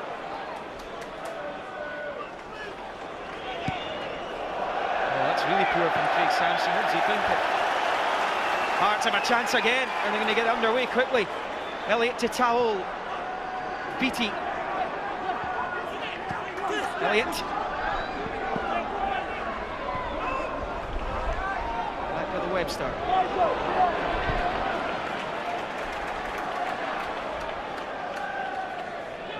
Granger. What a good run that was from Ian Black. He's on the ball here. Driver. Still.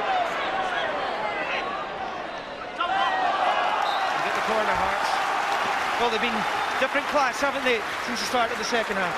Yep, absolutely flown out the traps, grabbed the game by the scruff of the neck, got their goal, and they're making it hard for St Mirren. Now they're going to try and turn the screw.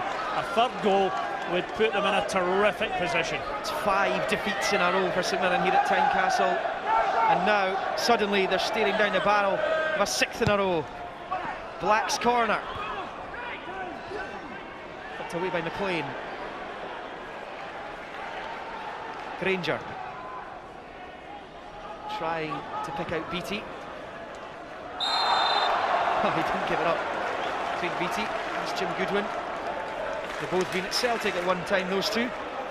It's a daft free kick to give away, because you're better a throw-in down there than a free kick, allowing St Mirren to get out easy. But you know, Danny Lennon doesn't have the luxury of a Rudy Scatchell on the bench. You know, they can go to try and come on and turn the game in his favour. That's always the advantage of the team that, you know, can afford the bigger squad and that little bit extra quality in reserve.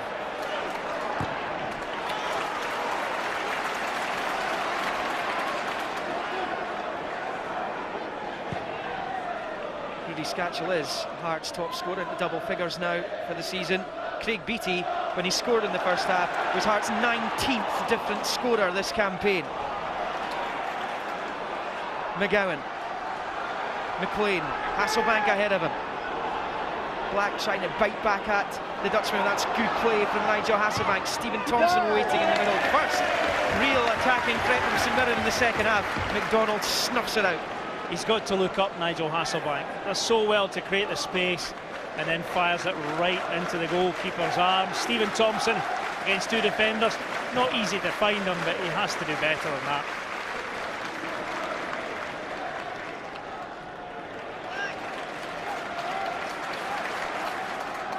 Beattie to Elliott. Back to Beattie.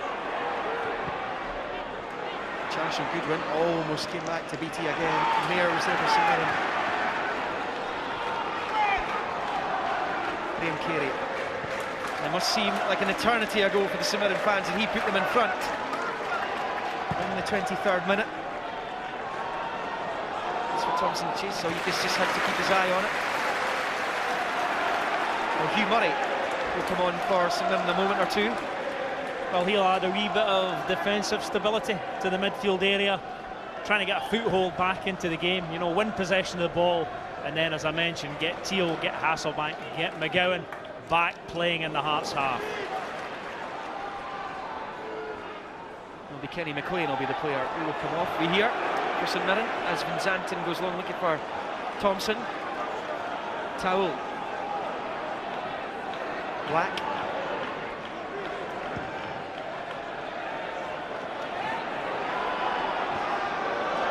Quite uneasy at the back, Saints.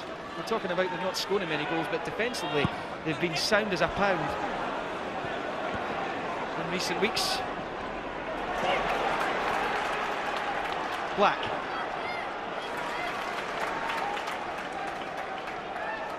Granger. Goodwin's header restricted driver who finds Beattie, who's in space. It goes down by Carey now. The break of the ball went the way of the St Mirren player. Ryan McGowan is looking for Scatchell again. It has found Scatchell! Oh, he's had that pinched off him at the last. It was waiting for the third Hearts goal for Scatchell's second, but it came off Van Zanten, who came from nowhere. I can't believe he doesn't pull the trigger. He tries that little trick to drag it inside, and he's crowded out, but eventually, you know, he was crowded out. Watch this, when it comes to him, now, set it, hit it. He takes that extra touch, and that allows the defenders to see him off. Well, maybe a big moment that Hearts end up regretting at the end. St Mirren have had a few of them in the early stages of the game as Hugh Murray comes on for what I make appearance number 463 for the Paisley side. Very much a one-club man. Fabulous servant to St Mirren, and still has a part to play. You know, this game is still there. They're under pressure, but if you want somebody or the type of player to dig yourself back into a game, Hugh Murray's the type you need on the park. Flick came from Elliott, looking for Beattie. He works the final third so well, Craig Beattie. And he's done well to pick out driver. Elliott blocked by Mayer. It's all Hearts. It's as simple as that. It is all Hearts, and St Mirren needs something to spark them into life. It was all theirs in the first half an hour. As we approach the hour mark, it's all about what the home side are doing. That free kick has gone the way of St Mirren. I think the referee just gave himself a few seconds to see if there's any advantage, and then comes back for the initial free kick. Craig Beattie going in there. I tell you what, there's nothing in that, is there? It's just a tackle, but the referee, when Hearts took the ball, felt that St Mirren were hard done by, gave him the free kick. Hasn't booked anyone yet, Stevie O'Reilly. He's normally got the card out by now. Commentators curse. Give it a second. Flick on from Thompson from the Samson ball. Driver hooks it away.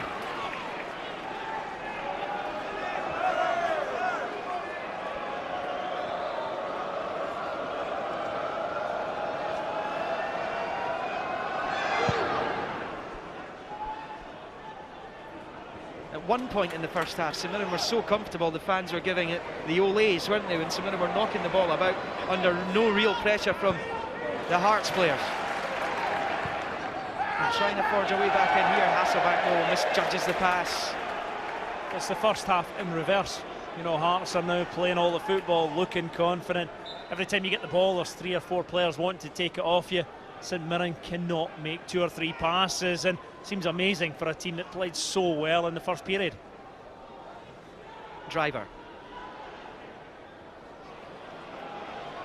Yeah, we keep highlighting it because it is staggering, the difference in the 2 halves of football so far.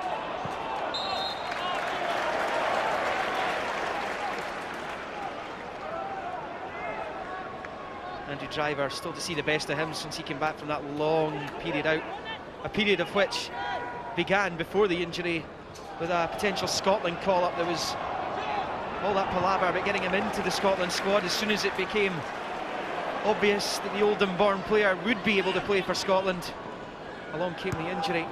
He's been struggling to really get back to the same form since then. Elliott, good play. Scatchell. Not great from Scatchell. Paul McGowan. Thompson. And Carey. Hasselbank. That's a good play from Hasselbank this time, away from Ryan McGowan and Scatchell. Another great challenge from Ryan McGowan. We saw that in the first half as well. He's got great recovery pace. Gets done by a bit of skill, but because he's fleet of foot, he can get back and make the challenge. Hasselbank. He did dig the ball out, but it's straight to McDonald. That's another chance, very same area. Stephen Thompson in the box, but just doesn't get it in anywhere near the striker. For the second time, knocks it straight into the grateful arms of the goalkeeper. And now we're going here. There's a slice clearance from Lee Mayer.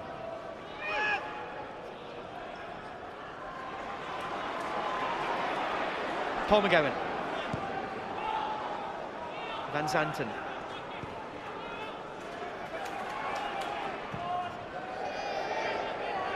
Long ball from Goodwin. Ryan McGowan there as well.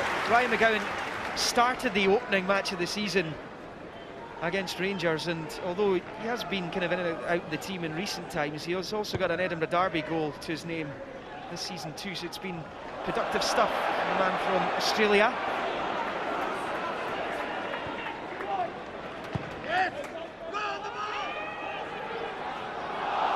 Graham Carey. Thompson.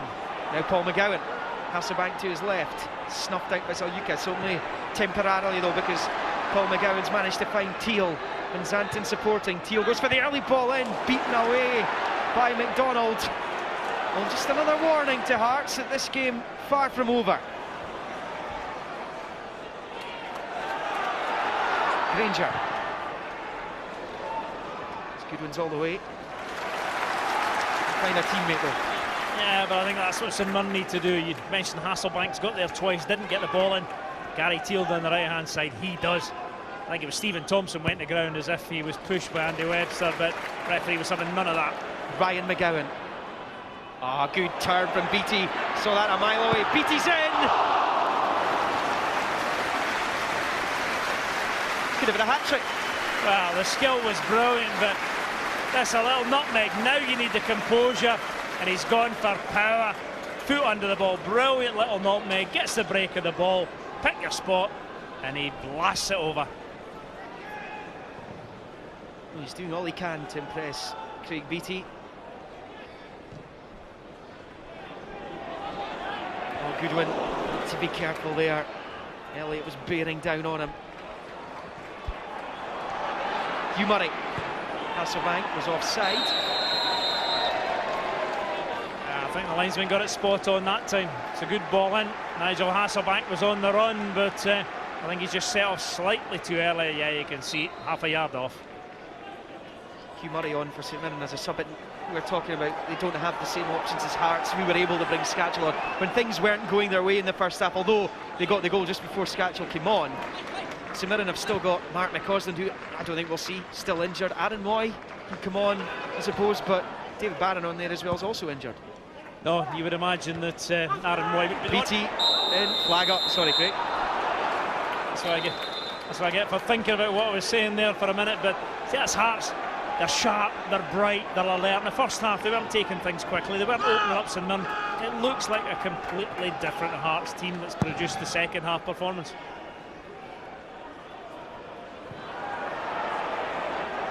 Thompson comes out with it for Saints. That was good play from him.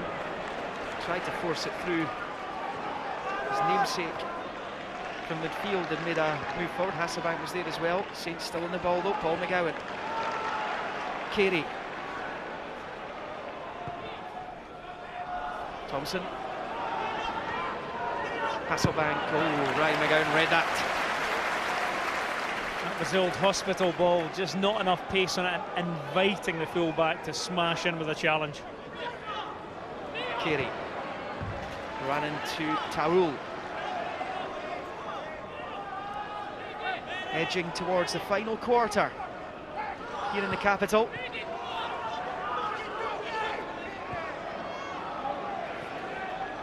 Mayer. Carey. That's for Thompson. Good experience play from Stephen Thompson. Hasselbank scoops it over the bar and wide as well. Well, he's got to do better than that. Struggled to create chances. Stephen Thompson pulls on to Danny Granger, takes control of the ball, touch inside. He's actually touching inside for himself. Hasselbank right underneath it, just when St Mirren needed a little bit of magic. Poor finish.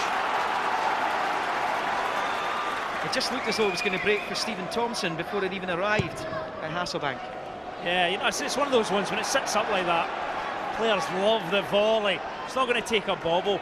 Hit it clean. From there, the goalkeeper's got virtually no chance, but you've got to hit target.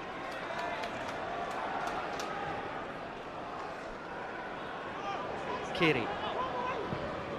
St Mirren see more of the ball just now. Oh, Zalukis. And even another ball. That's currently on its way to McLeod Street.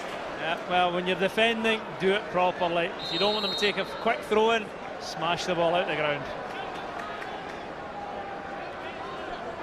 Paul McGowan. Carey. Mayer. Away by Granger.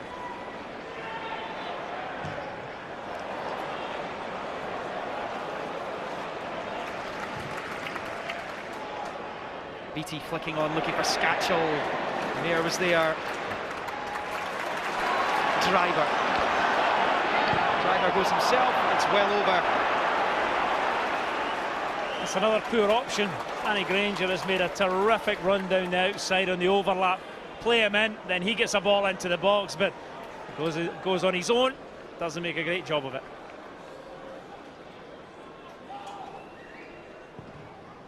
Well, for all the results coming in as the full-time whistles go, check in to Sports Scene results. BBC 2 today, 4:30 start. You also get more reaction for the match here at Tynecastle. BBC 2 today because of the rugby. Scotland and Six Nations action against Ireland in Dublin. And now it's Tyrrell for Hearts. Of course, you hear what's happening at Somerset today.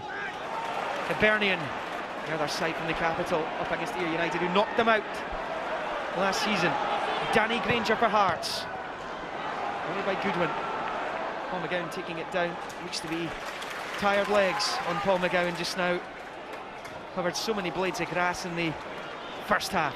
And they've changed the wide player. St Mirren. Gary Teal's gone out to the left. Nigel Hasselbank down this right-hand side, just to see if they can cause problems for McGowan and Granger.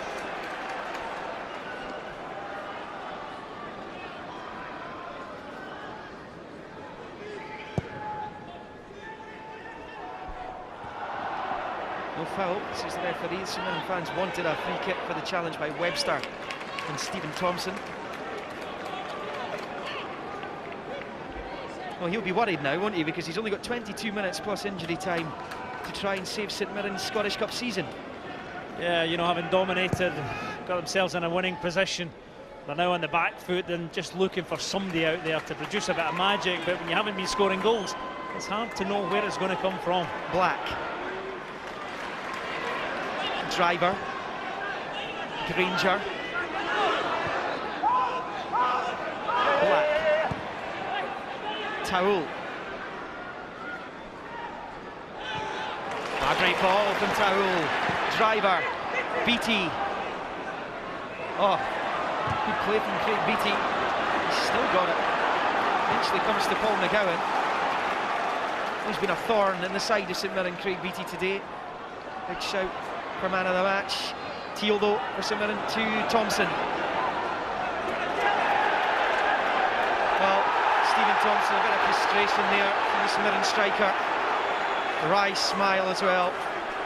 Yeah, tried to go through between two Hearts players, but strong lads, Webster and McGowan. You'll see here when he goes, Ryan McGowan produces it, just gets his body across, makes sure Stephen Thompson isn't getting there, and that is frustration. That's its definition.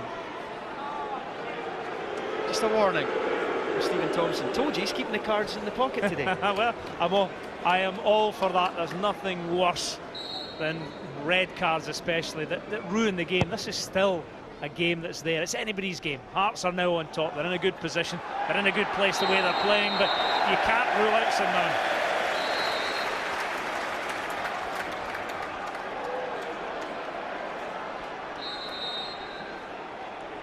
Just getting there. You can see a fair chunk of the jersey. Why the forward wants to grab the defender's jersey, I have no idea, but it's difficult for the referees to see what's going on in these situations, and all these breaks in play, good for Hearts. You know, the onus is on St Mirren to get it down and get things moving quickly. If the play's broken up, Hearts won't mind that at all. Black's free kick for Hearts. Webster's header. The great thing about this is the delivery. Look how flat it is, how quickly it gets into the box. Andy Webster gets himself half a yard. Can't get it on target, but great ball in. He's another with an Edinburgh Derby goal to his name. Andy Webster scored at Easter Road in the New Year match.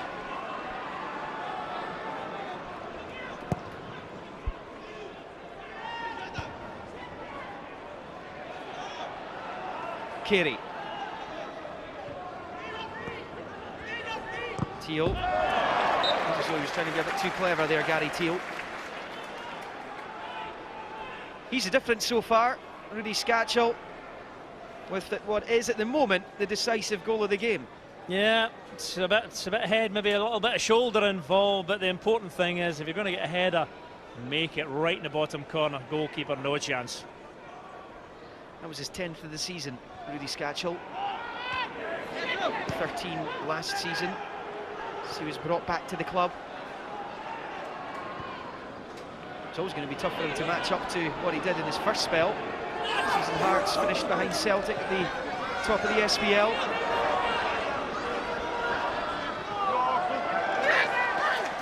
Goal kick only, much to the ire of Nigel Hasselbank.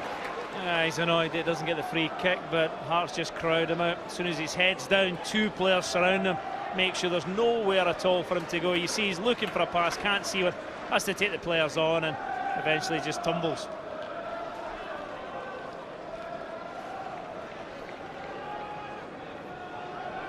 Tommy Craig, the St Mirren assistant manager, brought to the club by Danny Lennon in the summertime.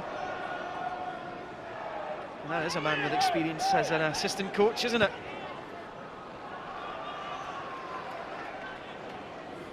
Van Zanten. Hasselbank. Been fouled by Granger, says the referee. The referee's right that time. Nigel Hasselbank just got half turned, was away with the ball, and Danny Granger pulls him back.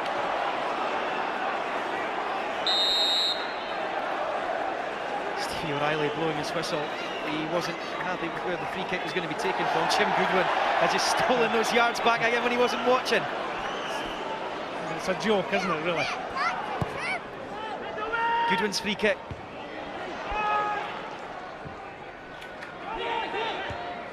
Rangers header. Mayer puts that straight to Towell. That's Carey, the obligatory shout for handball. It's Carey controlled. Stephen Thompson. Great ball by the midfielder out to the far side for Teal. Teal. And he scored in the last round against Ross County. Gary Teal, but nowhere near the target. Not sure it was ever there for hitting Liam. You know, he's created space, but he's gone away from goal. Hard to generate the power to beat the keeper from there.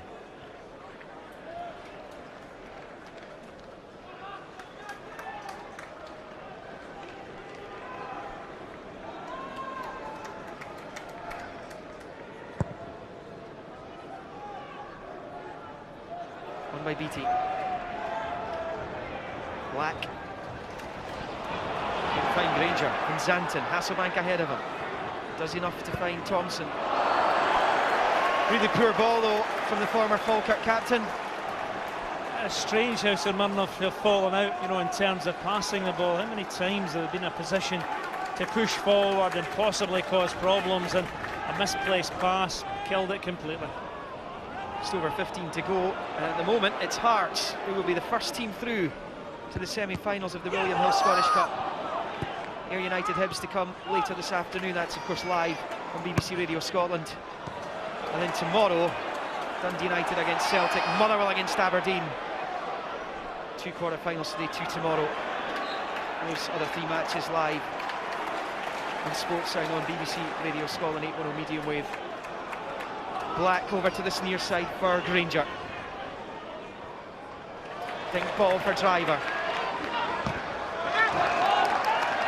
Across came Murray. difficult to see where St Mirren are going to get an equaliser from, Craig. Yeah, I just think, Stephen Thompson, aerially, if he can get a little bit of room, you've got wide players, you can get balls into the box, but it's all ifs and buts just now. They're just not producing.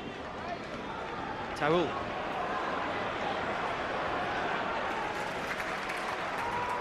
Zauyukas.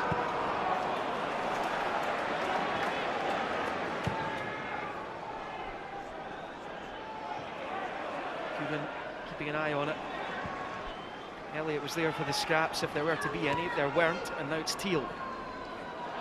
2 maroon jerseys around them. Thompson finds Hasselbank. Overlap came from Carey. Instead he's inside to McGowan. Hasselbank. Carey. McGowan offside. Desperate to get himself involved, Paul McGowan, but just goes at the wrong time. A decent link-up play down the left-hand side. Ball's wide, Paul McGowan's made the run, and he's not offside either. He's played well on by the man in the middle. I'm afraid the linesman on this side's had a couple of difficult ones, and he's, unfortunately, today, got them wrong. Gary Cheen, not to name and shame him, but that is the assistant referee this side.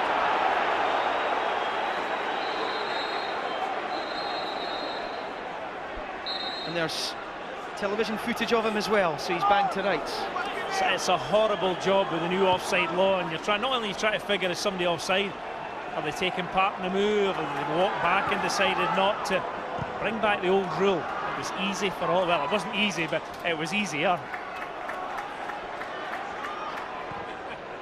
You want to see the old style tackling brought back as well, though, don't you? Correct. You want to bring fans back to the game, reintroduce tackling.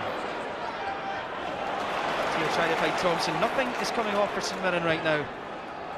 Nothing has really come off for St Mirren since Hearts equalised in the game.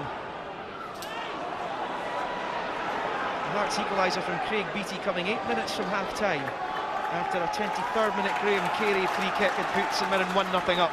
Since then, a Beattie cross and a Scatchell header have Hearts 2-1 up as we head into the closing stages at Tynecastle. I think it's round about time that St Mirren are going to have to push that gamble button. Take a chance at the back, leave themselves short in an effort to get forward.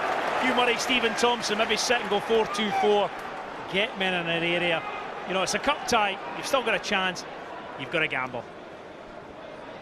Free kick Hearts though. Taoul. Zauyukas. Granger. Black. Taoul. It's awkward for Eddie Taoul, that one, so Mirren want the ball back. Taoul lying with his head buried in the turf. Yeah, obviously St Mirren aren't happy here. He's given the ball away. They want to take a quick throw in. Time's running out, and the referee decides that this may well have been a head knock when he goes down.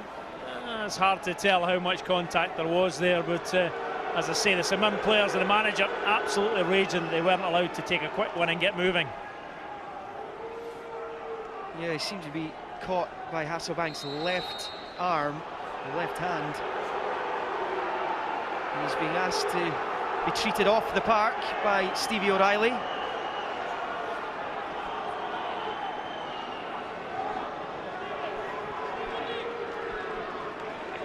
Moment. It's Paulo Sergio to your right, going through at the expense of Danny Lennon to your left.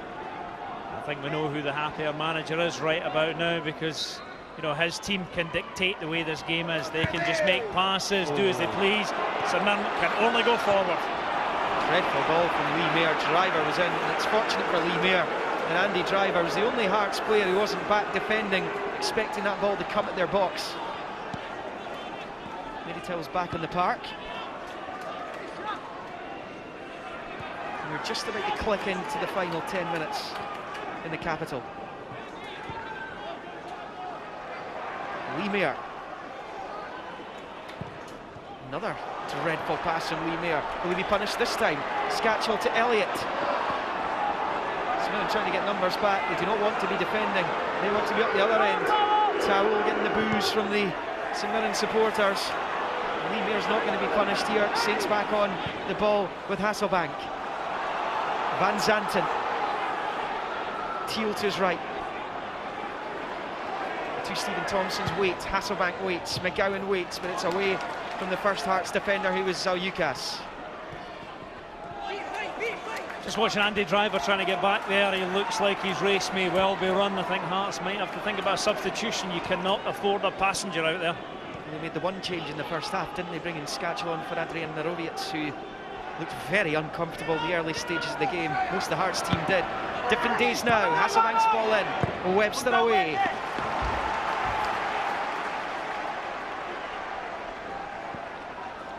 Take absolutely no chances at this stage of the game. Good defending, Andy Webster. McGowan. And again. He's not getting the free kick, Paul McGowan. Hearts will play on. It's Beattie. Blocked forward illegally by Lee Mayer. Two challenges, similar severity. One isn't given, the second one is. Maybe the fact the referee has a better view than we do, Craig Beattie. I think he's won the ball, hasn't he? Of course, the biggest concern for Danny Lennon, as I suppose it has been in recent weeks, is that the opposition goalkeeper hasn't been tested nearly enough in the second half. Oh, the Hasselbank chance when Stephen Thompson cut inside, sat up lovely. He should have buried that. And they would expect to create more than that, though, especially in the first half performance. But Hearts have just picked up second half and they have dominated. There's been a lot of late goals in the Scottish Cup this season, so you wouldn't be surprised to see another today. Van Zanten, Thompson, really trying to get that into the right area. It was heading towards the right area, but he has at least got the consolation prize of a corner kick. Yeah, they'll take the corner, but that's exactly the ball they need, the one that's fizzed between the defenders and the goalkeeper. Nightmare for back players. Good block, Zaljukas. Well, this is exactly the kind of opportunity that St Mirren will have to take advantage of, because they don't look like doing anything in open play. No, set pieces are key. Win the first header, nod it into the mixer. It can fall to absolutely anyone. Everybody back for Hearts. Just over 7 to go. What can St Mirren conjure up here? Graham Carey's corner kick beats everyone. Well, it's a complete and utter waste, and you know, you've got players. You're desperate for a goal, so players are not going to hang around at the back post. They're going to drive into that middle area, but overhit nowhere near.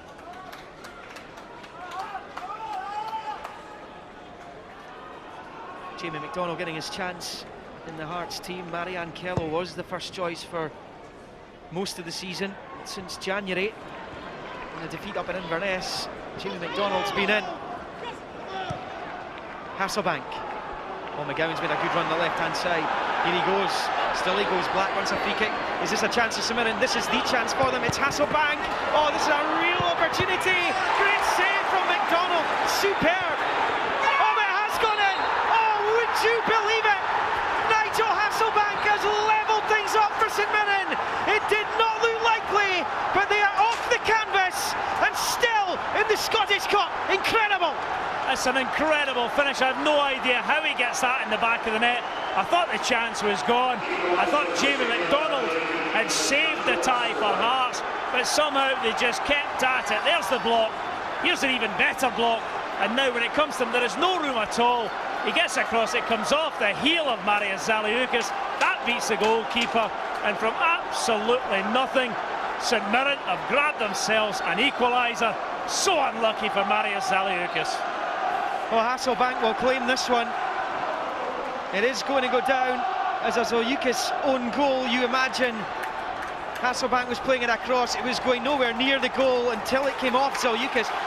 Delight for Danny Lennon, and little wonder. But right up the other end, Hearts have an opportunity to get the ball in the middle. A long throw from Ryan McGowan.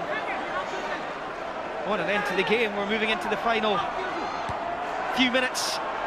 Towel. Hearts look so comfortable.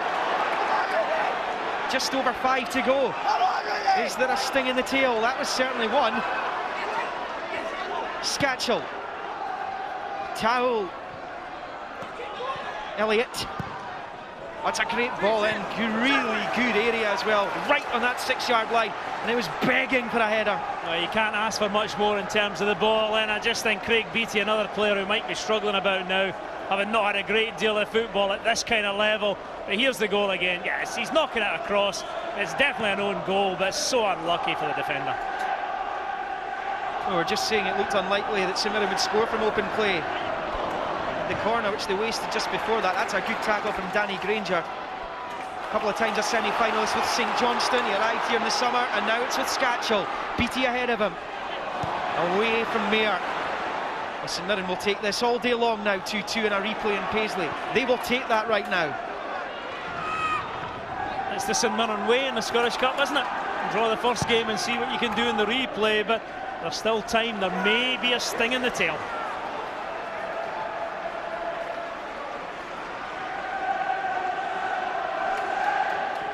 Is there to be a winner today, Craig? Putting you in the spot here, but you know. I doubt it. With 4 minutes plus a stoppage time to go, I'd be surprised. I think both teams might just settle for another go at it.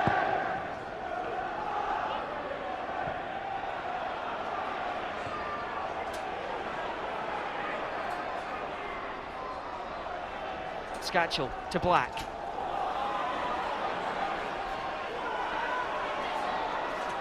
Teal.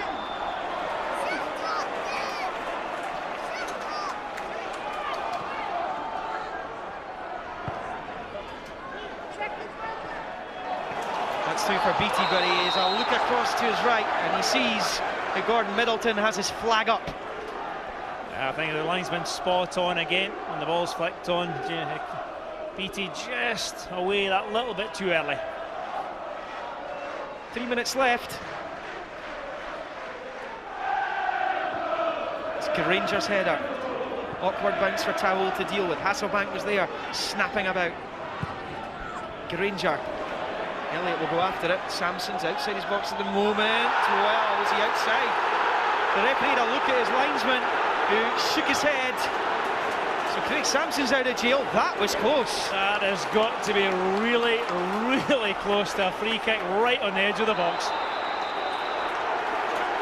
Well, Hearts do have a free kick, but it's way over on the far side. Paulo Sergio, I think, raging about that decision. Well, it's a nightmare for the goalkeeper. Is that... Oh, dear. Oh, that looked just... Oh, mind you, when he catches it, it's the edge of the ball over the line. You can argue all you like. Impossible, I think, for the human eye to get that one right at full speed. Oh, certainly very close, wasn't it? So when he first touched the ball, Craig Samson, he might have just been outside, but he got away with it. The Hearts with 2 minutes plus stoppage time to go. Ian Black's free kick. So Yukis is there, Webster's in here as well. Nervy times for that St Mirren defence. They will be very happy with a replay that they're going to have. Oh, it's a referee given offside, I think, against Andy Webster.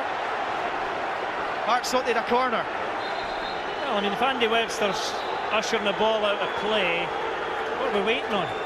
Well, why is the flag not gone up? He hasn't touched the ball. Interfering with play? Just part of the play? Well, he was part of the play, but the minute he went towards the ball, he was part of the play. We then watched it for the next... How many seconds do we wait after this? When he's now taking part in the play.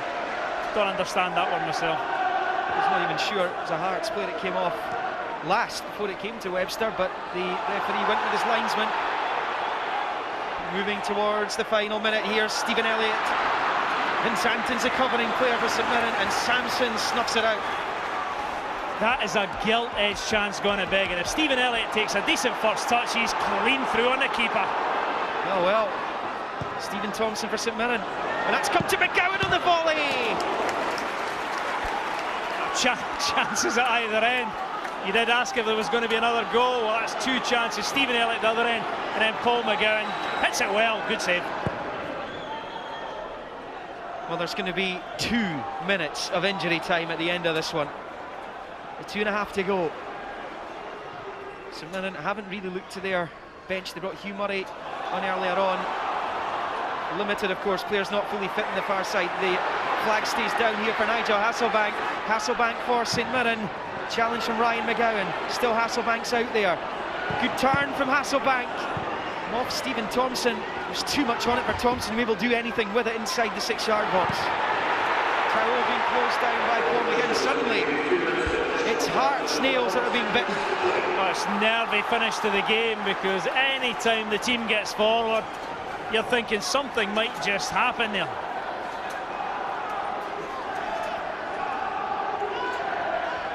Well, there's the Hasselbank challenge and Ian Black. Ian Black thought that was a free kick. This is what led to the goal. We'll get to that later as the flag goes up on this near side. But there is, like Hearts, of course, at the end of the first half, where Craig Beattie's goal was ruled out, there is controversy, and it's because it's that challenge right in the middle there in the build-up to St Mirren's equaliser, scored by Zaliukas after Hasselbank, that man there, had the shot away. If it was indeed a shot, he was dragging the ball back. This driver tries to get away from Van Zanten. It's out of play, it's a goal kick, and we're moving into the final minute. Craig Patterson. Well, the referee needs eyes on the back of his head to see all these incidents, because he's following the ball. A player cuts inside, there is a tangle of legs, whether it was meant or not, hard to say, but very difficult for the referee to spot these things when they're off the ball. Samson's ball. Will there be a winner? Or is it, as it looks likely, a replay in Paisley? Ian Black, long forward to Elliott, who's onside. He's got Scatchell and Beattie waiting. Here's the early ball in, and I think that was the right thing to do. But Beattie and Scatchell just didn't gamble. McGowan for Saints. Final 30 seconds at Tynecastle. Well, they've kept at it, both teams. Neither settled for the draw. They've continued late in the game to get forward. Every chance they can. Well, the first third of the match was all St Mirren. The second third was all Hearts. It's been even Stevens for the final third.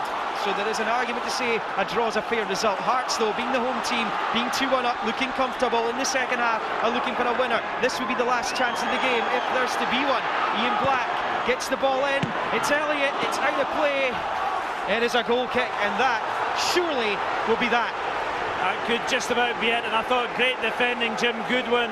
To say the final touch might just come off Stephen Elliott's gone for the goal kick. That's the decision, but yeah, I think a draw over the piece. Both teams will think areas of the game and periods of the game we should have done better and put the game to bed, but they've both got a chance to do it all over again.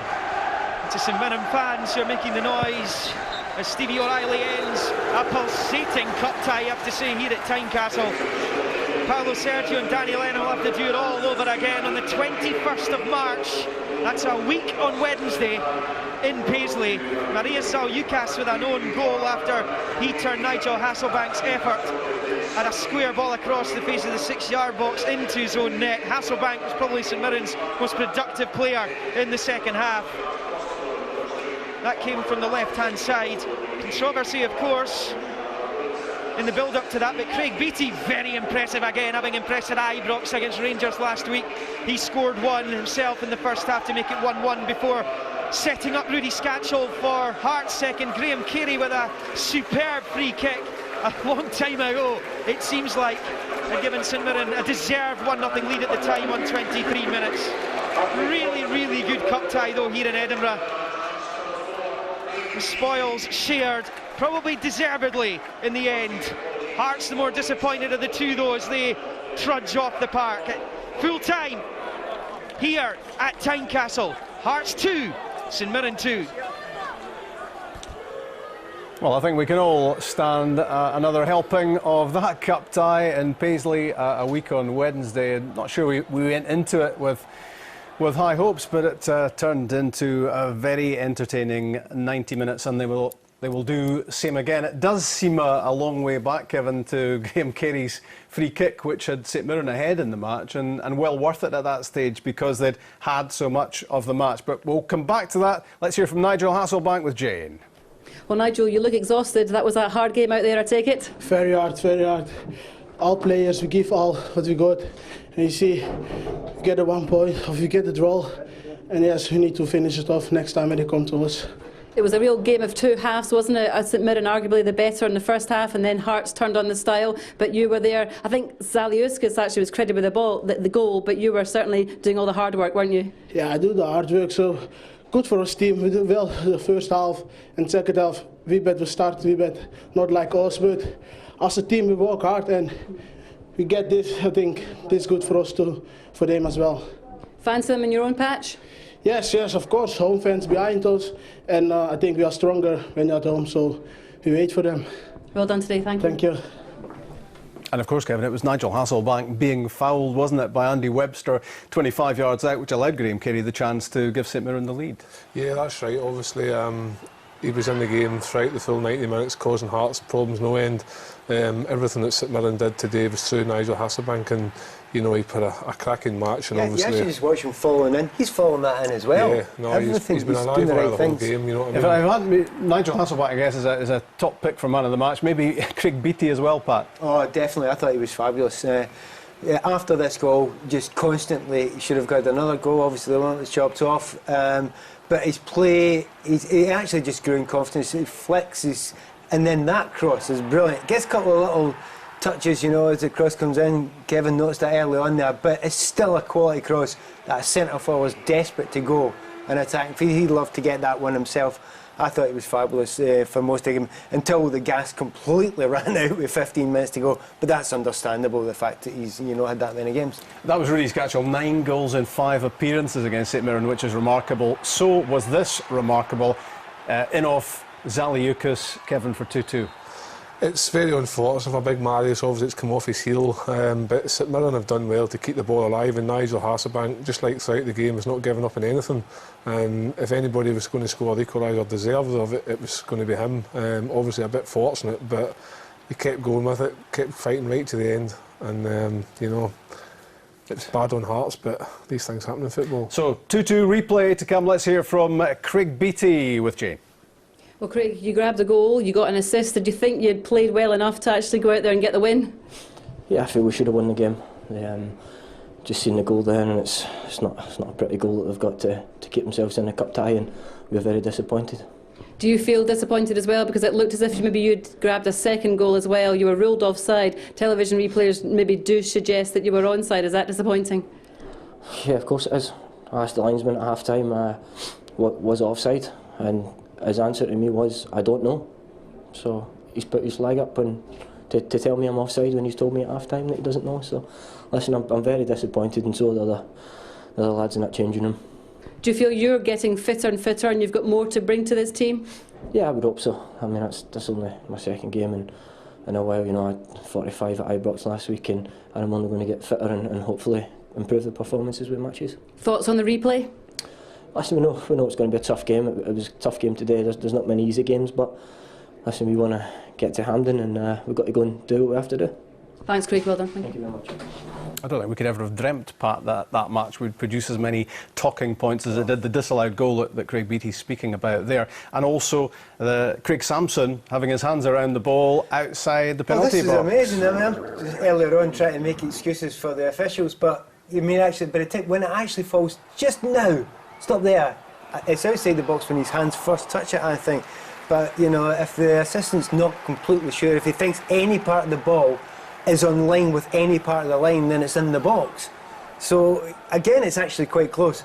But once again, they got it wrong, I think. I think it shows you right there that it was outside, and we were all calling in here that it was definitely a free kick. But close ones, there was a few mistakes. I'm trying to make excuses for the assistant beforehand, but to be fair, there was a few poor mistakes in that game. But take away nothing for the fact that when you have an exciting game, part of it will be referee mistakes, players' mistakes, but also good play. And Hasselbank, and we've talked to the two people to talk to today, Beattie, Hasselbank, superb.